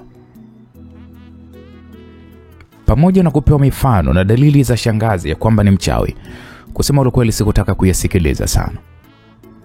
Pamoja na kuamini kabisa ndio kuna uchawi na mwingine umo ndani ya familia, lakini bado sikutaka kuamini kwamba shangazi yangu ni mchawi. Yote aliyoyasema juu yake niliamini kwamba ule ulikuwa ni wivu tu. Sikutaka kuyaamini hata kidogo. Maisha nayo yaliendelea huku kila kukicha afadhali ya jana. Hali ya maisha ghafla ikawa ni mbaya sana. Kila nilichokifanya kilikuwa hakifanikiwi. Ilifikia hatua hata kula yangu pia ilikuwa ni shida. Kuna siku nyingine nilikuwa nalala na njaa na familia yangu. Nilipowafuata wadogo zangu, walinieleza kwamba ule ni mchezo wa shangazi ili nimsujudie azidi kunipombaza. Walinieleza kwamba hawawezi kunipa msaada wowote ule kwa vile nilikuwa nimeamua kumkumbatia mchawi, basi hawana msaada na mimi nitakula jeuri yangu. Niliamini walifanya vile ili niamini maneno yao ya kwamba shangazi ni mchawi, lakini ajabu, pamoja na shutuma nzito kwa shangazi kutoka kwa wadogo zangu, bado yalikuwa kinijali, tena kwa kuniletea chakula na pesa kidogo za matumizi. Huyo walikuwa wakimuita mchawi ndiye aliweza kunichukua na kunipeleka kwa mganga baada ya kuona maisha yangu yanaelekea kubaya. Aliponifikisha kwa mganga wa jadi, alinieleza matatizo yangu baada ya kunipigia lamri. Mganga aliniambia, kijana,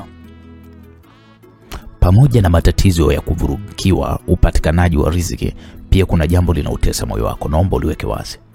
Nikasema mimi sina kitu, sina cha kukiweka wazi. Nilikataa kwa kutikisa kichwa kwa vile mimi sikumuelewa huyo mganga. Akaniambia, pana, kuna shinikizo linakulazimisha kuamini jambo usiloliamini. Ni kweli? Nikasema, jambo gani mganga? Kusema ule kweli, kauli yake ilinishtua na kujiuliza kama swala la mimi kulazimishwa kwamba niamini shangazi ni mchawi, hiyo haikuwa busara kulisema mbele ya shangazi ambaye angejisikia vibaya kusema ule kweli. Mimi nikazidi kukataa, nikamwambia hamna, sio kitu, hamna kitu, hamna kitu. Ndugu zako wamekueleza nini juu ya shangazi yako? Mganga aliposema hivyo, kwanza nilinyamaza kimya kwa muda. Nikijiuliza mganga alitaka niseme ili iwe nini sasa?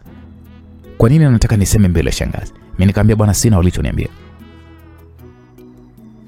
Unampenda shangazi yako? Nikasema, zaidi sana. Kwa nini hujamwambia kitu kuhusu shutuma nzito juu yake? Nilizipuuza kwa vile siwezi kuziamini. Jamani, shutuma gani tena mwanangu? Shangazi zina maana, achana nazo. Naomba uniambie kama unanipenda. Eti wanasema kwamba ulimtorosha mtoto wa binamu. Nilimtorosha? Kivipi? Sikiliza kijana. Hizi taarifa nikimwambia mimi shangazi yako hata kujengea chuki kubwa sana. Nikuulize swali. Hivi nani katika familia yenu anayekujali baada ya kifo cha baba yako? Shangazi, kwa nini unamficha tuhuma mbaya juu yake?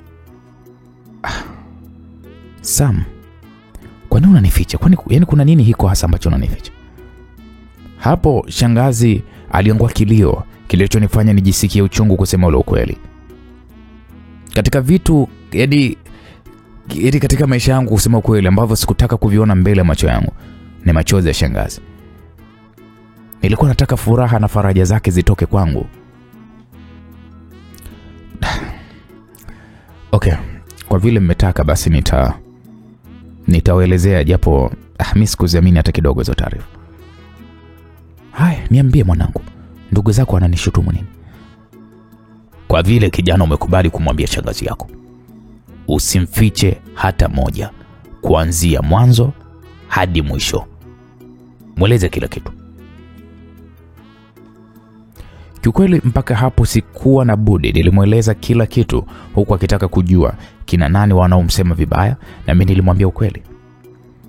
Shangazi baada ya kunisikiliza aliinama na kuangua kilio cha sauti ya chini, kitu ambacho sikupenda kukiona kusema ukweli.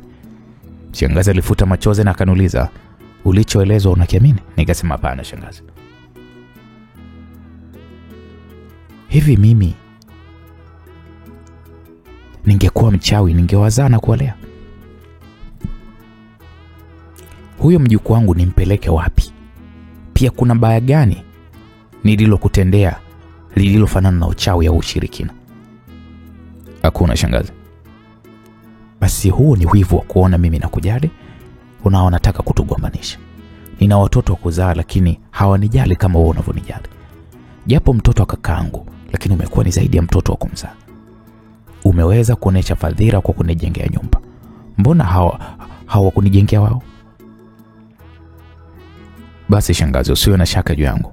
Wewe ndio kila kitu kwangu na naomba Mungu mambo yazidi kuwa mazuri. Mimi nitakununulia gari shangazi hizo ili wazidi kuumia. Nashukuru mwanangu. Nashukuru mno kwa kunijali na kwa mapenzi mazito. Jamani, kuna kitu mimi nataka kukukumbusha. Wale waliokuwa wanakubeza watakuja kukuomba msamaha. Usiwanyime, wape msamaha. Sawa? Baada ya zoezi la kwanza kuweza kuisha kama alivyotaka nitoe siri mbele ya shangazi, niliendelea pale. Zoezi muhimu ambalo lilitupeleka pale kwa mganga. Baada ya kumganga kusema matatizo yangu yaliusibu mwili wangu na kusababisha riziki yangu kuyumba, alinieleza ndani wiki moja kila kitu kwamba kitarudi katika nafasi yake. Alinipatia dawa ya kuoga na kujifusha pamoja na nazi za kuvunja njia panda majira usiku. Baada ya kupewa dawa tulirudi na shangazi mpaka nyumbani. Nilitumia dawa nilizokuwa nimepewa kwa muda wa sekunde tu. Niliona maajabu kwa kupigiwa simu kupatikana kwa kazi ya kuendesha magari makubwa mkoani. Kitendo kile kilizidi kuongeza imani kwa shangazi. Miezi 4 ya kupata kazi nilipatwa na mshtuko baada ya shangazi kusema kwamba eti ameamua kurudi kijijini. Sikuwa na uwezo kumshawishi abaki. Nilimkubalia rudi kijijini na nilimwahidi kumjengea nyumba nyingine kijijini ili asipate shida. Niliamini nguvu kubwa aliyoitumia shangazi kuyajali maisha yangu alitakiwa kuweza kujivunia uwepo wangu. Nilimpatia pesa nyingi kwa ajili ya kuweza kununua vitu vya muhimu akiwa jijini. Nami maisha yangu yaliendelea. Kila nililofanya nilifanikiwa. Wadogo zangu nao hawakuwa na haya, walikuja kuomba msaada. Kama alivyonieleza mganga, kiukweli sikuwa na kinyongo nao. Kila mmoja alipata pale alichokuwa nakitaka. Ajabu ni kwamba walipofuata msaada hawakusema lolote wala hawakutoa shutuma zozote za shangazi juu ya uchawi. Baada ya shangazi kuweza kuondoka, ilikuwa kila baada ya wiki 2 lazima niende kijijini kumpelekea pesa za matumizi pamoja na chakula. Siku zote mimi nilikuwa najiuliza, kwa nini ndugu zangu wanamchukia sana shangazi? Mtu ambaye amekuwa ni muhimili mkubwa sana wa maisha yangu, ambaye alijitoa kuliko mtu yoyote. Kila nilipokuwa najiuliza kwa nini wamshike shangazi uchawi, kitu gani hasa kilichojenga chuki kati yake na wanae, kila nilipokuwa najiuliza nilikosa jibu la maswali yangu. Niliamua kuachana nalo hilo jambo na kisha nikaendelea na maisha yangu. Kila siku nilikuwa namuombea dua shangazi yangu, Mungu azidi kumweka na ampe maisha marefu na afya tele. Ukaribu na ndugu zangu ulikuwa ni kwenye kuwapa msaada. Bila hivyo nilikuwa nimetengwa kwa ajili ya ukaribu wangu na shangazi ise. Nakumbuka siku moja nikiwa natoka katika safari yangu baada ya kupeleka mzigo nchi jirani. Nikiwa ndiko njiani, shangazi alinipigia simu ya kwamba nisifike nyumbani kwangu kabla ya kupita kwake, kwa vile tulikuwa tuna wiki 3 tujaonana. Na mimi nilikuwa na hamu sana kumuona shangazi yangu baada ya kutokumtia machoni kwa majuma kadhaa. Kama kawaida nilimpelekea pale vitu vya umuhimu pamoja na pesa kidogo. Nilipofika kwa shangazi alinipokea kwa furaha sana na bashasha kama kawaida yake. Pindi ninapokwenda kumtembelea ananipokea kwa bashasha sana, kwa furaha mno. Wakati nafika ilikuwa ni bahati. Yaani Waswahili wana usemi wao ya kwamba mkulima ndiye mwenye bahati ya kuwahi chakula. Nilipofika chakula ndio kilikuwa kinatengwa, kusema ukweli. Baba, wewe ni mkulima kweli kweli. Shangazi siku zote alipenda kuniita baba, na hii ni kutokana na jina nilikuwa nimepewa, lilikuwa ni la baba yao. Nikamwambia umejuaje shangazi? Na tena nilikuwa na hamu sana ya ugali pamoja na dagaa. Hiko ndicho chakula kilichokuwa kimepikwa kwa siku ile. Kama kawaida sikusubiri kuweza kukaribishwa, nilinawa maji na kuungana pale na wapwa zangu, watoto wa binamu zangu ambao walikuwa wakikana bibi yao. Baada ya kupiga pale tonge mbili, nilisikia sauti ya shangazi kiniita nyuma. Baba, mboga yako hii hapa, dagaa wachie watoto. Nilipokea ile bakuli lilokuwa limejaa nyama. Niliendelea pale kula ugali kwa nyama. Nilipotaka kuwapa watoto waliokuwa wakinitolea macho ya ucho, shangazi alikataa nisiwape. Akaniambia, baba achana nao. Hao nyama wamekula mpaka wakaacha, hiyo ni ya kwako. Nikasema kidogo tu, si unajua tuna watoto tena nyama ni nyingi. Hapana bwana, kwanza utoki nje, una tabia mbaya kweli hao. Shangazi alisema huku akiwashika mkono na kuwatoa nje. Kiukweli sikutaka kutia neno. Niliendelea pale kula ugali wangu na nyama taratibu kabisa. Ajabu, nyama siku ile ilikuwa ni utofauti, yani ilikuwa na utofauti mkubwa mno na nyama zote ambazo mimi niliwahi kula. Hata mifupa ile nyama ilikuwa ni tofauti kabisa. Nilijiuliza yule atakuwa ni mnyama porini ambaye huenda labda sikuwahi kumla. Sikuwa na wazo baya zaidi ya kula nyama ya porini ya mnyama ambaye simjui wala hata sikuwahi kumla. Sasa baada ya chakula nilishinda mpaka usiku, na kisha nilianza safari kurudi mjini, ambapo nilifika usiku mkubwa mno na nikapeleka gari ofisini na mimi nikapanda bodaboda mpaka nyumbani. Maisha nayo yaliendelea kama kawaida, huko kila kukicha mambo yakiendelea kuninyokea, kusema ukweli. Miezi 3 toka niende kwa shangazi na kula nyama ambayo ilikuwa ni tofauti na nyama zote nilizowahi kula katika maisha yangu. Japokuwa hapo kati nilikwenda zaidi ya mara 10 naweza nikasema. Siku moja nikiwa natoka safarini, nilishikwa na tumbo lililokuwa likiniuma sana kama kidonda juu ya kitovu. Baadaye maumivu yale yalihamia chini ya kitovu. Toka nizaliwe sikuwahi kuumwa tumbo kama lile, lililosababisha nishindwe hata kuendesha gari na kumwachia msaidizi wangu kumaliza safari iliyokuwa imebakia kidogo kufika mjini. Bahati nzuri tulikuwa tunarudi baada ya kupeleka mzigo nje ya nchi, lakini mpaka tunafika nilikuwa nimelala. Baada ya kufika nilikimbizwa hospitalini na msaidizi wangu, ambapo nililazwa na kuongezewa pale maji. Baada ya kupata nafuu niliweza kuruhusiwa kurudi nyumbani. Siku ya pili niliamka vizuri na kwenda kazini, nikakuta pale gari limeshapakia mzigo, hivyo nilitaka kusafiri siku hiyo. Kwa vile sikuwa kwenye hali mbaya sana, sikutaka kukataa. Niliamini kama nitazidiwa basi msaidizi wangu angeweza kunisaidia. Na nashukuru Mungu safari ilienda vizuri bila tatizo. Wakati kurudi nilipofika eneo lile lile la mwanzo, tumbo likaniuma tena. Hali ilikuwa ni mbaya zaidi kuliko hata ya mara ya kwanza. Tumbo liliniuma na kunifanya nilie kama mtoto mdogo. Maumivu yalikuwa ni makali sana, ni kama mtu vile anakikata kitovu. Maumivu niliyokuwa ninasikia ilipelekea mpaka nilipoteza fahamu. Huyu mwenzangu ambaye ni msaidizi alichanganyikiwa. Alishindwa afanye nini, lakini kwa msaada wa msamaria mwema walinikimbiza hospitali karibu na kupatiwa pale matibabu ya tumbo kwa kupimwa na kukutwa nina homa ya matumbo, typhoid. Hivyo nilikiwa tena pale maji pamoja na dawa. Baada ya kupata matibabu na kupata nafuu, niliweza kuruhusiwa kurudi nyumbani. Tulipofika nilitaka kuweza kumwomba ruhusa ili nijiangalie hali yangu, lakini msaidizi wangu aliniambia, kaka, nakuomba usipumzike, naweza nikapoteza kazi. Kila mtu ana mtu wake. Kwa vile umejua tatizo lako, wewe utalitoa tu gari mjini kisha mimi niachie mimi nitaliendesha. Wewe utaendelea kupumzika mpaka pale utakapokaa sawa. Nikamwambia okay sawa mdogo wangu, lakini kama itajirudia itabidi niache kazi ili nijitibu zaidi. Maumivu niliyoyasikia, nilimwona mpaka Israeli mtoa roho yuko mbele yangu. Hili tumbo gani linaloniuma kama mtu anakamua vile utumbo wangu na kukata kitovu. Kaka, kwa vile tatizo tumeshalijua, halitatusumbua tena, tumia tu dawa vizuri.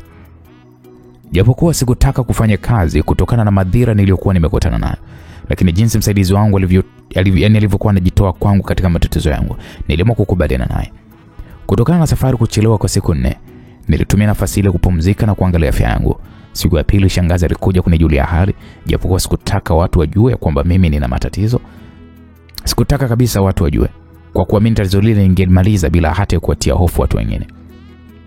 Siri ugonjwa wangu nilificha kwa ajili ya msaidizi wangu. Kwa ugonjwa wangu ungejulikana, basi safari zangu zingesimamishwa, hivyo dogo angebaki juu ya mawe. Katika watu waliokuwa wakiujua ugonjwa wangu, zaidi ya msaidizi wangu ni mke wangu tu. Sikutaka kufanya matangazo kuwatia hofu watu, hasa baada ya kujua kwamba nasumbuliwa na typhoid. Niliamini baada ya dawa basi nitakuwa niko vizuri. Karibu shangazi. Asante. Baada ya kukaa, alitoa dawa ya unga kwenye karatasi na akamwambia mke wangu anichemshie na kisha changanye na maji ya moto anipe ninywe. Nikasema shangazi, hii dawa ya nini? Nilimuuliza, japo nilikuwa naumwa lakini taarifa za ugonjwa wangu shangazi alizijuaje? Shangazi akaniambia, Sam. Nikamwambia ndio shangazi. Kwa nini una tatizo na unakaa nalo kimya? Shangazi aliniuliza kwa sauti ya usiri, akimaanisha anamaanisha kile alichoniuliza. Nikamwambia shangazi, umejuaje? Ungekufa ningejuaje? Mtu tatizo linakutokea mara 2, unakaa kimya, unataka ufe ili mimi nicheke, si ndio? Wakucheke kina nani? Wakati ninashangazwa na shangazi kujua juu ya ugonjwa wangu bila kumwambia, lakini wasiwasi wangu nilijua labda mke wangu kajua mapenzi yangu na shangazi, kwa hiyo hakuvumilia, ilibidi labda mwambie. Lakini hata mke wangu alikataa katakata, naye aliamini kwamba mimi ndiye nilimwambia shangazi. Sasa wakati mke wangu akichemsha maji kwa ajili ya kuchanganya na ile dawa ya shangazi, shangazi aliendelea kuzungumza, akaniambia, Sam, kwa nini unanificha? Au na wewe unaniona mimi mchawi? Huo ugonjwa nimekupa mimi, si ndio? Maana yake ndio unavyoona wewe. Ndio maana unaogopa hata kuniambia. Nikasema, shangazi, maneno gani hayo? Kusema ule kweli, kauli shangazi ilinishtua sana. Akaniambia, unashtuka nini? Hapa aliniuliza akiwa amenikazia macho. Nikasema, shangazi, lini mimi nilikudharau? Na leo hiyo ya pili shangazi. Sijamwambia mtu kwa sababu kazini wangejua naumwa, wangeweza kunitoa kwenye safari. Lakini baada ya kujua kwamba ni typhoid ninatumia dawa shangazi. Tumbo lako linakuma likumi? Lina nafuu. Unajua kuna kipindi linauma sana lakini halikai sana, linaniachia tofauti na juzi. Hivi typhoid inaweza kumfanya mtu apoteze fahamu kweli? Shangazi, unajua ndio kila kitu kwangu. Usinifikirie vibaya. Nisamehe sana shangazi. Mimi nimekusamehe. Kumbuka kila baya na tupiwa mimi. Nilijua nawe umenigeuka. Hapa na shangazi, haitakuja kutokea hata siku moja. Wajua wewe ndio kila kitu kwangu shangazi. Wakati huo msikilizaji, maji yalikuwa yamechemka. Yaliwekwa kwenye kikombe na kisha dawa ilichotwa kwenye kijiko na kuwekwa kwenye maji ya moto, yakakorogwa na kisha nikapewa na kanywa. Baada ya kunywa muda kidogo, jasho likaanza kunitoka. Nikahisi mwili unaisha nguvu. Nilitanikiwa pale mkeka na kujilaza. Baada ya muda usingizi mzito ulinipitia. Nilishtuka baada ya saa 4. Nilikuwa nimechoka sana. Nilioga nikala lakini sikusikia tena maumivu ya tumbo. Baada ya kujisikia vizuri, shangazi alinieleza, akaniambia, sikiliza. Siku zote wanadamu si wazuri. Mafanikio yako huwaumiza wengi. Unafikiri kazini kwako watu wote wanafurahia wewe kupendwa kwako? Lazima watu watatafuta njia kuweza kukukwamisha. Nimekuelewa shangazi. Sasa sikiliza. Tatizo lolote likitokea, msimwambie mtu yoyote zaidi yangu. Mbaya wako humjui. Anaweza kuwa rafiki yako, anaweza kuwa ni ndugu yako, anaweza hata kuwa mkeo, japo simaanishi hivyo. Sawa shangazi, nimekuelewa. Basi mimi naenda. Mimi nilikuja hapa kwa ajili yako. Hivyo nawe usimwambie mtu kama mimi hapa nimekuja. Na kingine nilitaka kusahau kukwambia, kama tatizo lolote lisilo la kawaida linakutokea, usiende hospitali wala kwa mganga. Jitahidi uje nyumbani. Sawa shangazi.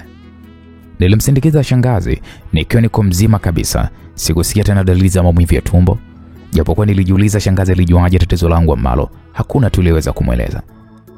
Lakini bado shangazi alizidi kuonesha umuhimu wake kwangu. Nilijiuliza, nimpe zawadi gani shangazi, mtu alionekana kuyajali mno maisha yangu kwa ukaribu mno. Niliendelea kujenga imani kubwa kwa shangazi baada ya kuonesha kunijali na pia mapenzi makubwa mno alikuwa anayoonyesha kwangu.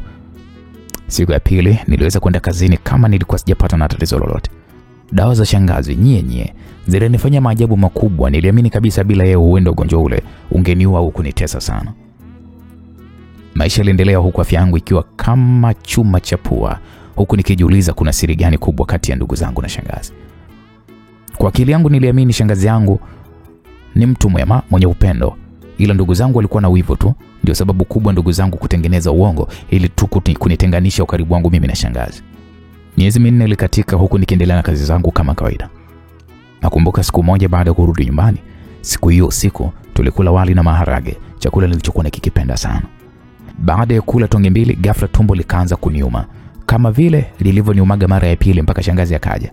Basi siku ile maumivu yalizidi maradufu. Jasho lilinitoka kama maji, tumbo linaniuma kama utumbo umenikatika. Maumivu nilikuwa nayasikia, sikujua kilichoendelea. Na nilipokuja kuzinduka nilijikuta niko hospitalini nikiongezewa maji. Baada ya kuzinduka nilipoangalia pembeni, nilimkuta mke wangu aliyekuwa amevimba macho. Ilionekana kabisa ya kwamba alikuwa analia. Kwa hali niliyomwona nayo mke wangu niliamini nilikuwa kwenye hali mbaya, na hata nilipofumbua macho alikuwa ameshika tama huku akiwa amezama kwenye dimbwi zito la mawazo. Nikasema mke wangu. Hapo nilimuita kwa sauti ya chini, akashtuka. Mume wangu, kweli Mungu mkubwa. Mke wangu alijawa na faraja, alijawa na furaha huku akiwa anamshukuru Mungu. Nikamwambia, kwa nini unasema hivyo? Mume wangu, nilijua nimekupoteza. Pamoja na madaktari kunipa moyo hujafa, lakini hali uliyokuwa nayo niliamini kabisa umeshakufa. Kwa nini ilikuwaje? Ulipoteza fahamu baada ya mateso ya muda mrefu, na baada ya hapo ulikuwa kama mtu uliye kufa, hata mapigo yako ya moyo yalionekana yamesimama. Sasa ni ugonjwa gani? Kiukweli kauli ya mke wangu ilinishtua sana. Hata madaktari wameshangaa, imebidi wakuchukue vipimo vyote. Majibu yanasemaje? Mpaka muda huu majibu hayajarudi. Huwezi kuamini, toka jana usiku umezinduka muda huu wa jioni, siku ya pili. Hebu acha utani mke wangu. Ina maana muda wote mimi nilikuwa sijitambui. Nakwambia mume wangu, nimeamini Mungu ni mkubwa. Hata madaktari waliponieleza hujafa, sikuamini, kwani mwili wako ulianza kupoa. Basi Mungu ashukuriwe. Shangazi umemtaarifu? Hapana. Kwa nini hujamtaarifu? Unajua tabia za shangazi, akisikia jambo kwa watu wengine tofauti na sisi wenyewe, yeye mwenyewe tu kwanza anachukia sana. Alafu pia dawa yake ilinisaidia sana. Hivyo alitakiwa kutaarifu mapema. Ni kweli mume wangu, lakini tatizo lako linatakiwa lipatiwe ufumbuzi wa kudumu na sio kutuliza. Lakini mke wangu, shangazi alitakiwa kutaarifiwa ili ajue tatizo mapema.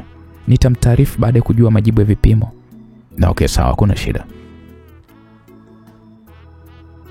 Baada ya muda majibu yalikuja, ambayo kusema kweli linishtua sana baada ya kuelezwa kwamba nina matatizo ya figo. Zile zilikuwa ni habari zito mno kwangu. Nilielezwa tatizo ndilo ambalo limeanza, hivyo linaweza kutibika. Nilipatiwa dawa ya kutumia pale kwa ajili ya kuondoa lile tatizo. Na baada ya kupata nafuu nikarudi nyumbani, lakini sikuweza kuendelea kuendesha gari kwa masafa marefu. Nilitakiwa nitulie kwanza kwa ajili ya kutumia dawa na kisha ndo nianze safari. Siku ile ile baada ya kutoka hospitalini, tulimjulisha shangazi juu ya tatizo langu. Kwa hiyo wewe Samu, umeanza kutumia dawa za kizungu? Ndiyo shangazi. Lakini mimi nilikwambiaje Samu? Shangazi, hadi ilikuwa ni mbaya, hata mkweo aliamini kabisa mimi nimepoteza maisha. Ilitakiwa tatizo linapotokea anipigie simu, ningemweleza akupe huduma ya kwanza na kisha ningekuja kukuletea dawa. Shangazi, mkweo alichanganyikiwa, alikuwa analia tu. Kwa hiyo sasa wewe unaendeleaje? Kwa kweli namshukuru Mungu shangazi, si jambo kiasi kwamba maumivu nilisikia siamini kama bado niko hai. Sasa ni hivi, kwa vile umeanza kutumia dawa za kizungu, sitachanganya na za kwangu. Hivyo tumia hizo, ukimaliza utaangalia hali yako, kama bado nitakuletea. Kwa hiyo huje kuniona shangazi? Kwa vile sasa si unaendelea vizuri, nitakuja wakati wowote. Sawa shangazi. Baada ya kuzungumza na shangazi, niliamini kabisa alikuwa amekasirika kwa mimi kujichukulia maamuzi mimi mwenyewe bila kumshirikisha. Lakini kwa upande mwingine nilijiona sina kosa kwa vile hali iliyonikuta haikuhitaji kumwomba mtu ushauri, kwa vile maumivu nilokutana nayo yalikuwa ni balaa mno. Sikutaka kumfuatilia shangazi kwa vile maumivu yalikuwa ni ya kwangu mimi mwenyewe, lakini pia nilikubaliana na kauli ya mke wangu juu ya kutafuta ufumbuzi wa kudumu wa tatizo langu ambalo lilionekana linazidi kukua kila siku kila siku inavyozidi kwenda. Jambo linazidi kukua. Nilitakiwa kupatiwa dawa za kuponya na si kupata dawa za kutuliza maumivu kwa muda. Niliendelea kutumia dawa za figo kwa muda wa miezi 8 na niliweza kufanya kazi za safari fupi za ndani ambazo hazikuwa na marupurupu yoyote. Na baada ya kumaliza dawa za figo bila mafanikio, shangazi aliniletea dawa zake ambazo nazo pia nilizitumia. Kama kawaida nilipata pale nafuu, lakini safari ile ilikuwa ni muda mfupi sana. Hali ilizidi kuwa mbaya sana. Chakula kilipokuwa kinaingia tumboni kilikuwa ni kama sumu. Nilikuwa napata maumivu makali mno. Nilizidi kupungua uzito na hii ni kutokana na kutokula. Ilibidi sasa nipumzike kazi kwa vile kila aliyekuwa ananiona alijua kabisa mimi naumwa. Siku moja nilikutana na jamaa yangu mmoja hivi. Baada ya maongezi aliniuliza na tatizo gani. Nikamweleza nasumbuliwa na figo. Aliniuliza maswali mawili matatu juu ya ugonjwa wangu na kisha akaniambia, sikiliza, mbona kama tatizo lako ulilolisema liendani na ugonjwa wako? Nikamwambia, una maana gani mshikaji wangu? Kabla sijakwambia chochote, kesho mimi nitakupeleka hospitali na gharama zote nitalipia. Nikasema okay poa. Kweli kesho yake alinipeleka kwenye hospitali moja ya Kichina ambapo nilichukuliwa vipimo vyote. Majibu yalipokuja yalinishtua. Baada ya kuelezwa kwamba sina tatizo la figo bali ni ini langu lina mafuta. Kwa nilipewa dawa kutumia miezi 4 na kisha nirudi hospitalini. Nilitumia zile dawa kwa muda nilikuwa nimepangiwa na kupata nafuu ya miezi 2, kisha ugonjwa ulirudi kwa kasi mpaka kunilaza kitandani. Ilikuwa ikifika usiku tumbo linaniuma kama lina misumari. Kila usiku ulipoweza kuingia nilikuwa ninaingia kwenye mateso. Mwanzo nilikuwa nikishikwa na tumbo, nilikuwa nalia kwa sauti, maana mateso yake yalikuwa ni zaidi ya mateso ya shetani kule motoni. Mke wangu naye alikuwa akiangua kilio, kitu ambacho sikukipenda kukiona kikitokea kwa mke wangu. Ilibidi hata nikiumwa pia kiasi gani nilikuwa nalilia moyoni ili angalau mke wangu alale kwa vile alikuwa na mtoto mdogo. Kila ulipoingia usiku nilikuwa nateseka kufikia hatua sasa ya kumwomba Mungu asiulete usiku, kwani nilikuwa nateseka mpaka saa 11 alfajiri ndipo nilipokuwa napata usingizi. Mpaka saa 5 asubuhi ndipo nilipokuwa naamka. Mke wangu naye alipungua mwili na hii ni kutokana na ugonjwa wangu ambao ulikuwa hauna dawa na pia usiku ulikuwa unanitesa mimi na mke wangu. Mke wangu kuna kipindi alikuwa ananikutaga nimelala hivi na pumzi zinanitoka kwa mbali. Huwa anashtuka akiamini kabisa kwamba mimi nimekufa. Na kila dawa nilikuwa natumia haikuleta nafuu zaidi tu ya kuendelea kuteseka bila hata nafuu. Ugonjwa ulifikia hatua ya kunilaza kitandani na mimi nilibakia mfupa na ngozi kusema ukweli. Baadhi ya ndugu zangu ilifikia hatua ya kuhesabu masaa kusikia taarifa ya kifo changu na hii ni kutokana na hatua niliyokuwa nimefikia ya kubakia mfupa na ngozi. Shangazi alimfuata mke wangu na kumwomba anitoroshe kwa siri hadi kijijini ili aweze kushughulikia ugonjwa wangu. Mke wangu aliponieleza juu ya mpango wa shangazi kunitorosha, nilimweleza afanye chochote akiwezacho kuweza kuokoa maisha yangu yaliyobakia kama ncha ya mkuki. Siku moja kabla kuweza kuondoka, shangazi alileta dawa ambazo nilikunywa kwenye uji na kunifanya nipate nguvu hata kuweza kusafiri ndani ya basi siku ya pili. Niliweza kwenda huku nikiwa nimemlalia mke wangu mpaka kijijini na kisha nikakodiwa pikipiki mpaka kwa shangazi. Nilipofikishwa kwa shangazi nililazwa kwanza pale kitandani. Pamoja na kutumia dawa ya shangazi bado hali ilizidi kuwa mbaya kila kukicha. Hali niliyokuwa nayo, mke wangu aliamini wakati wote ule mumewe roho itaachana na mwili. Kila kukicha hali ilizidi kuwa mbaya. Nilikuwa naishi kwa mlo mmoja kwa shida mpaka ikawa kijiko kimoja cha uji. Uji nao ukawa haupiti, ikabakia kudra ya Mungu. Nikiwa nimepoteza matumaini ya kuishi, siku moja usiku mkubwa mno nikiwa kama naota, nilisikia sauti ya shangazi na mwanae wa kike wakizungumza pale kwamba kazi ipo. Shangazi alisema hivyo kwa sauti ya kukata tamaa. Sasa tunafanyaje mama? Ngome imekuwa ngumu. Nikifanya kosa lolote nitakufa huko najiona. Kwa hiyo tunafanyaje? Tuna siku 3 tu mama. Mwanangu, nimechanganyikiwa. Binamu yako amesema nimrudishe kaka yake akiwa hai. Bila hivyo ataniua mbele ya Kadamnas. Mama, tena anakutafuta sana. Atapata sababu sasa. Utafanyaje? Kila sehemu ni ngumu. Hebu tuache siku ipite, nina uhakika nitapata jibu. Mama, kumbuka huna muda kabisa. Mama, kishindo ni kesho kutwa. Wanataka nyama yao. Kesho pia nitakwenda hospitali, naweza nikapata maiti ya kumwokoa binamu yako. Maiti ya nini tena mama? Nikipata nitakwambia ninachotaka kukifanya, bila hivyo naumbuka mchana kweupe kunajiona. Hapo mimi nilijitahidi sana kusikiliza haya mazungumzo.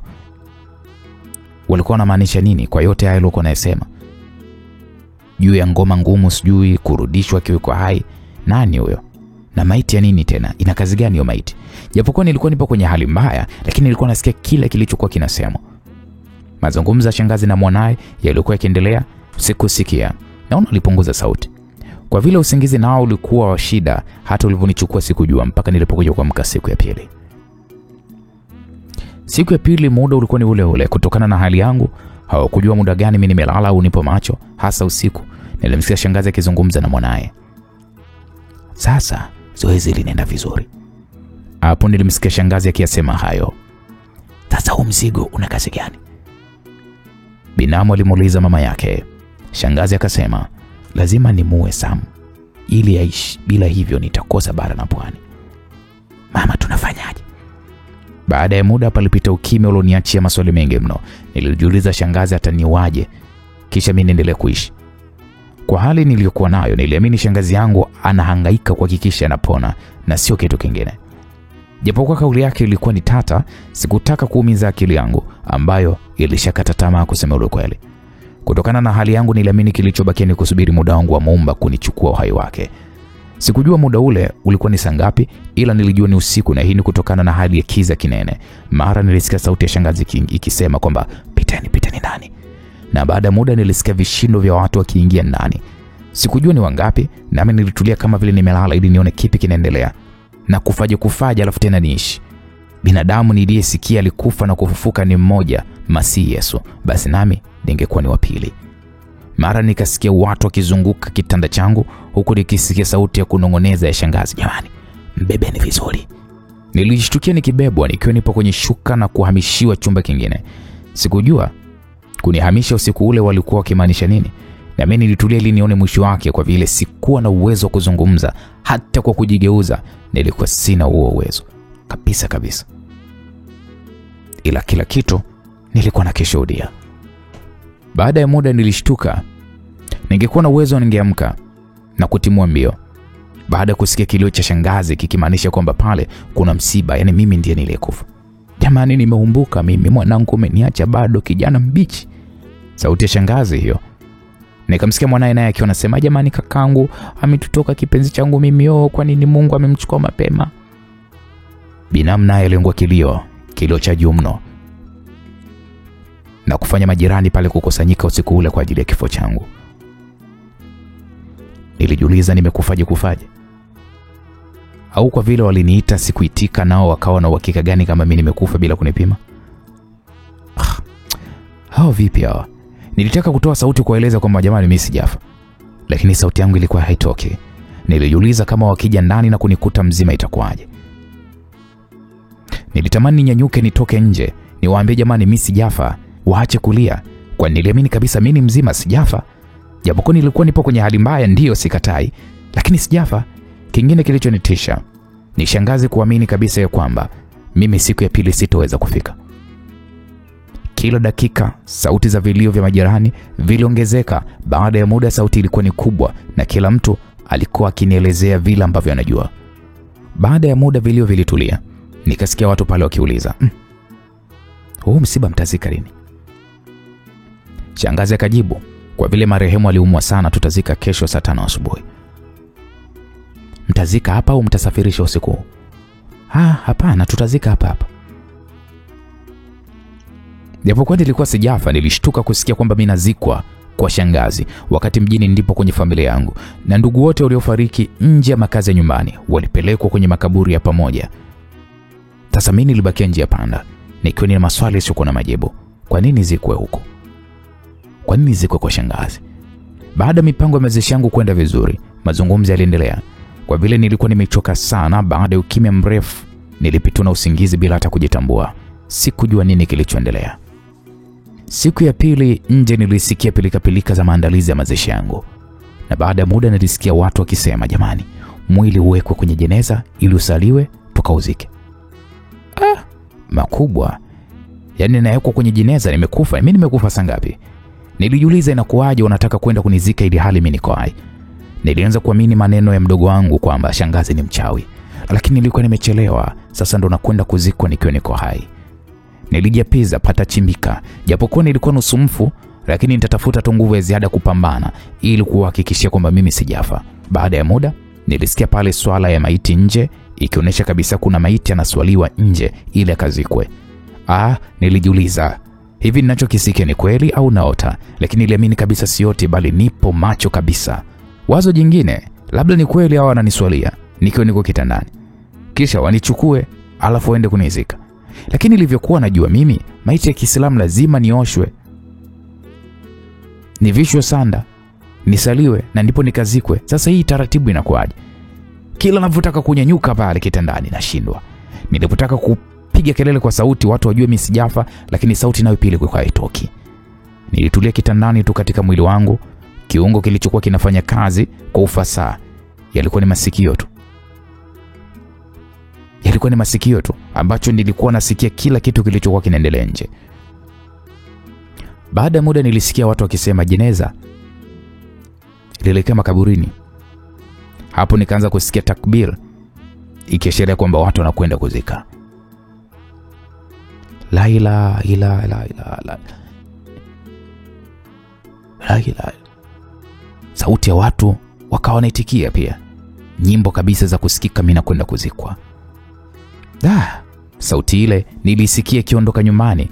Kila dakika sauti inapungua na kusikia kwa mbali mpaka ilipopotea kabisa. Baada ya muda kimya kilitawala. Nikajiuliza nani anayekwenda kuzikwa ikiwa mhusika mimi wameniacha huko ndani nimelala. Niliamini kabisa kila kilichokuwa kikiendelea ni njozi na sio kitu cha ukweli. Nikiwa katikati ya maswali yasiyokuwa na majibu, mlango wa chumba nilichokuwa nimelazwa ulifunguliwa. Aliyeingia alikuwa ni binamu yangu akiwa na bakuli la uji. Hakuonesha kushtuka wala nini. Ndio kwanza alinisogelea kitandani na kuniita kaka. Kaka. Aliniita kwa sauti ya chini huku akinipiga begani. Nilifumbua macho kumtazama kumuonesha mimi ni mzima sijafa. Alinawisha uso na kisha kanipa uji. Huwezi kuamini, siku za nyuma uji nilikuwa na kunywa robo kikombe, lakini siku nilikunywa bakuli zima kumuonesha kwamba mimi si wa kufa kirahisi. Neemani, hata wewe msikilizaji unaona kabisa kama vile ni maigizo.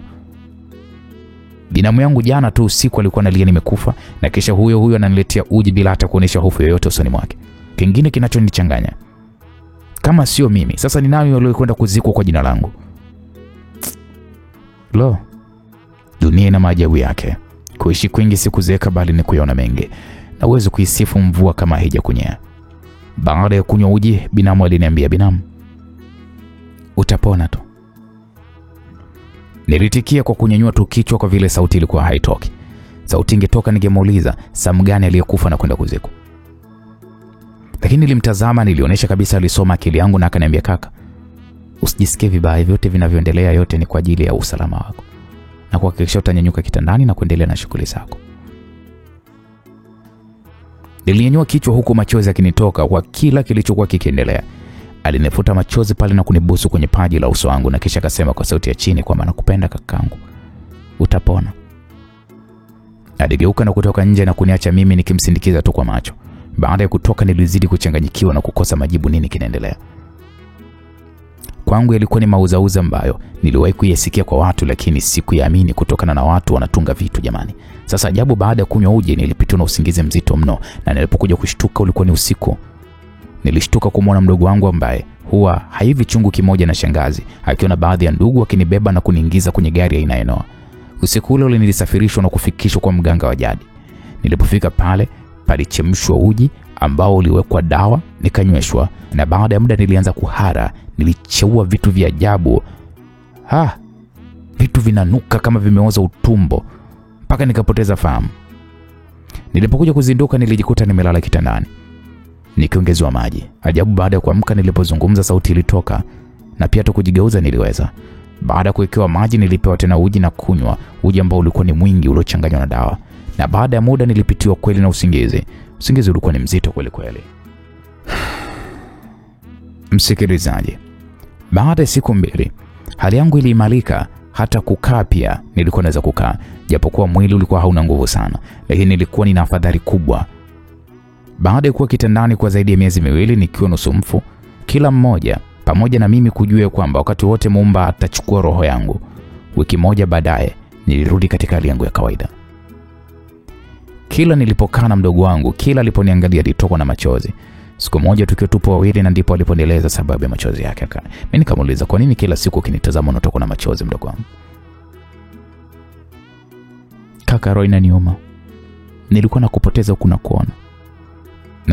Nisamee mdogo wangu, nilikuwa sijui nini kinaendelea. Kaka, shukuru kwa vile wewe ni ndugu yangu wa damu. Kwa ubishi wako ungekufa kunajiona. Kwa tatizo lilikuwa ni nini? Wewe ulikuwa unakumbatia moto, matokeo yake umekuunguza na ulikuwa unateketea na kubakia majivu. Unataka kuniambia aliyefanya yote yale ni shangazi? Sasa unafikiri nani? Niliapa piga huwa sitakubali nikupoteze. Sitokubali nikupoteze wewe japokuwa ulikuwa unaona mimi ni kama adui yako. Alitulia kidogo na kisha kameza mate na akaendelea kuzungumza. Tunaamini mtindo aliotumia shangazi kukuweka karibu ndio ulokufumba macho. Sema kwa vile amezaliwa tumbo moja na baba na pia wanae wengine hawapendezwi na tabia ya shangazi. Kwanza alimtoa mama yake kama zawadi kubwa ya kuaminika ndani ya chama. Lakini pili alimtoa ndugu yake wa damu ambaye ni baba yetu na kumfanya aaminike zaidi na kupandishwa cheo. Hakuishia hapo, alimtoa mwanae mkubwa ambaye alikuwa karibu naye kwa kila hatua. Ile ilimpandisha cheo shangazi na kupewa ukuu wa kanda ya wachawi.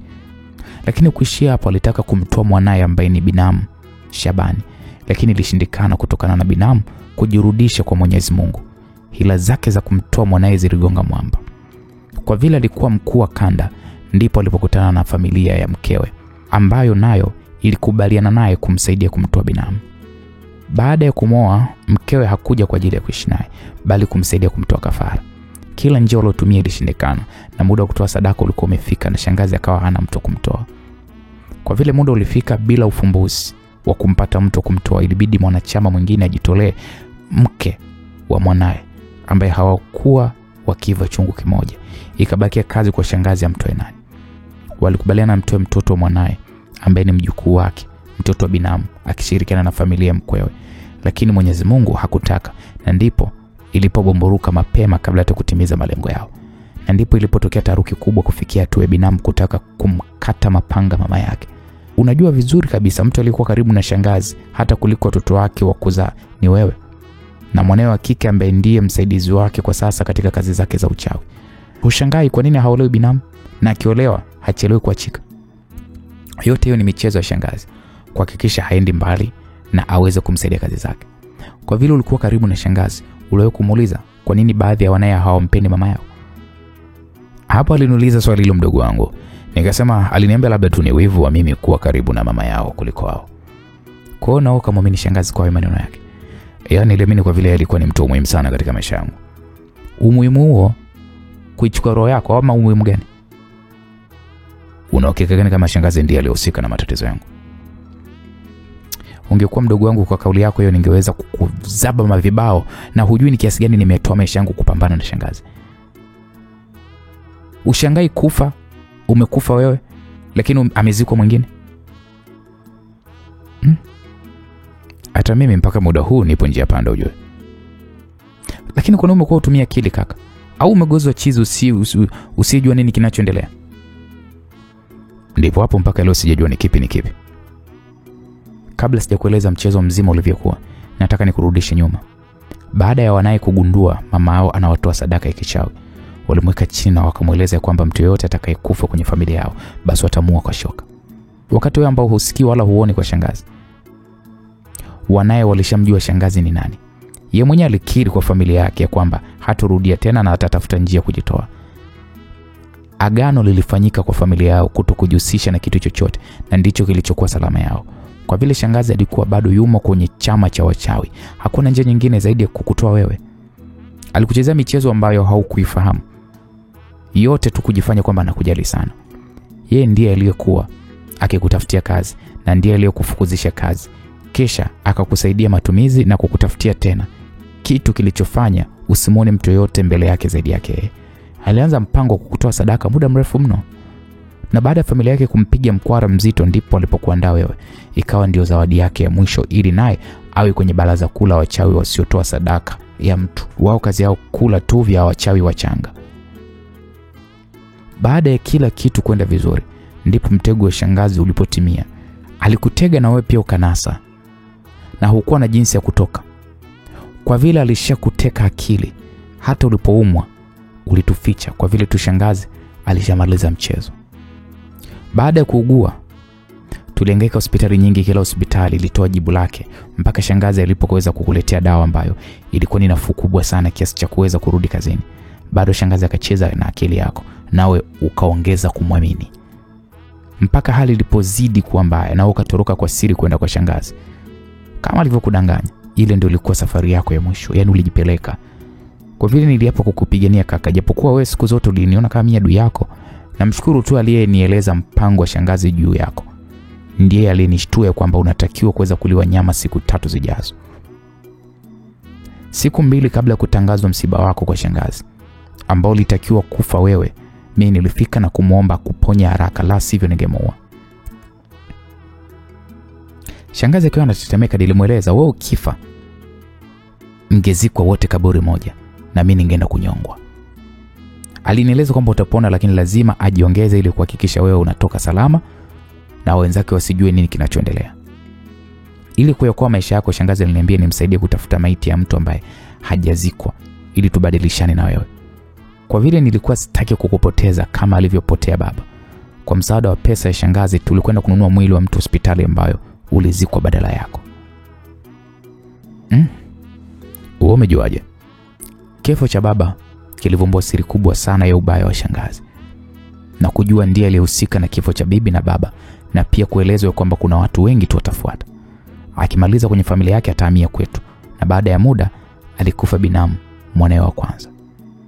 Huwezi kuamini, sikushtuka zaidi ya kuzidi tu kujimalisha ila siniguse. Na pia baada ya kujihangaikia, nilitaka kujua ukaribu wako na shangazi una usalama, lakini nilichoelezwa kidogo moyo wangu ulisimama kwa hofu kuwa nawe ulikuwa unaandaliwa kama baba. Mwanzo nilipojaribu kukueleza, uliniona kama vile mimi mgumanishi. Unajua nini? Ngoja nikueleze kitu. Najua utanielewa tu vizuri. Okay, uliza. Unakumbuka na siku ulikwenda kwa shangazi baada ya kutoka safari yako na ulipofika ulikuta unakula ugali na dagaa? Ndio nakumbuka. Ulikula ugali na dagaa? Hapana, shangazi alileta nyama. Ile nyama ulokula ilikuwa ni ya kawaida? Kauli hii ya mdogo wangu ilinishtua, lakini nilitulia ili nijue analenga nini. Hata mimi nilishangaa kusema ile kweli. Nina imani hata mifupa yake haikuwa ambayo umeizoea nyama kawaida. Yaani kweli mifupa haikuwa ya kawaida. Unajua ile nyama ulokula ni nini? Hapana. Hapo nilijikuta na uoga. Uoga ulinitawala hata kabla kujua ni nyama ya nini. Mdogo wangu kaniambia ile nyama ni ya mtu. Nikasema subhanallah. Mdogo wangu unayosema ni ya kweli? Kwani yote niloanza kuyasema lipi la uongo? Nimejuaje wewe hukula dagaa ukaletewa nyama tena iliyojaa bakuri nzima? Watoto walipotaka kuila ile walitolewa nje. Mungu wangu, nimekwisha mja wako. Ninacho nikisema ni uongo au kweli? Ni kweli mdogo wangu, nimekwisha mimi. Unakumbuka baada ya kula ile nyama ndio mwanzo wa maradhi yako ya tumbo? Kauli ile ya mdogo wangu ilinishtua na kunirudishia kumbukumbu zangu nyuma. Nikagundua ugonjwa wangu ulianza wiki moja baada ya kula ile nyama kwa shangazi. Nikasema ni kweli kabisa. Ugonjwa wangu ulianza wiki moja baada ya kula ile nyama. Kama nilikula sasa itakuwaje sasa mwilini wangu? Haitaweza kuniathiri kweli? Haitakuathiri chochote. Tumewahi. Dawa ulokunywa ndio iliyoondoa zile nyama tumboni mwako. Wanasema nyama ya mtu huwa haisagiki tumboni. Umeitoa ulivyohara na kwa kucheua. Baada ya kuhara uchafu wote ulitoka. Kwa sasa tatizo lako lote limeisha. Sasa hivi hutasikia tena ugonjwa wa tumbo, labda tu kwa kudra ya Allah. Hivi shangazi kunifanyia hivi mimi nimemkosea nini yote haya? Nilomtendea shukrani yake kunilisha minyama ya mtu na mimi kunigeuza nyama? Kaka, kama kamtoa mama yake mzazi, kamtoa kaka yake, kamtoa mwanae kumzaa, wewe ni nani kwake? Nimekuelewa mdogo wangu. Nisamehe sana kwa yote niliyofanya kwa ajili ya shangazi. Mimi nilikusamehe muda mrefu sana baada ya kujua shangazi amekufanya nini. Sasa hivi litakalokupata litakuwa ni la Mungu na sio shangazi tena. Nashukuru mdogo wangu. Mungu akulinde na akulipe mema kila pumzi zako na hatua zako. Kweli kikulacho kingoni mwako, bila wewe sasa hivi ningekuwa nimeshaliwa na wachawi. Kiukweli namshukuru Mungu, mpaka leo hii naweza kutoa ushuhuda huu. Sitasahau kilichonitokea. Bila mdogo wangu ningekuwa wapi leo hii? Kweli usimwamini kila mtu. Kila nikimkumbuka shangazi na ukaribu wetu, namwachia Mungu tu. Siwezi kusema lolote zaidi ya kumsamehe kwa yote aliweza kunifanya juu yangu. Hata kwa bibi na baba, kama kweli aliingilia kazi ya mtoa roho, basi Mungu ndiye atakayejua amfanye nini, na si mimi mwanadamu, kwa vile yangu siyajui mbele ya Muumba wetu. Namaliza kwa kusema wanadamu tufanye yenye kumpendeza Mungu. Hatujui kesho yetu, kwa vile sote tu wasafiri. Uchawi ni haramu, uchawi ni chukizo la Mungu. Bado hatujachelewa, tuombe toba ya kweli na kuyaacha yote mabaya ili tusamehewe. Na huu ndo mwisho wa simulizi hii tamu inayoitwa Shangazi Alitaka Kunila Nyama. Mzigo kutoka kwake Ali Mbetu. Mimi naitwa Uncle J, na hii ni Uncle J Simulizi, sehemu pekee ya kupata burudisho la simulizi na mafunzo mbalimbali. Asante na kwaheri.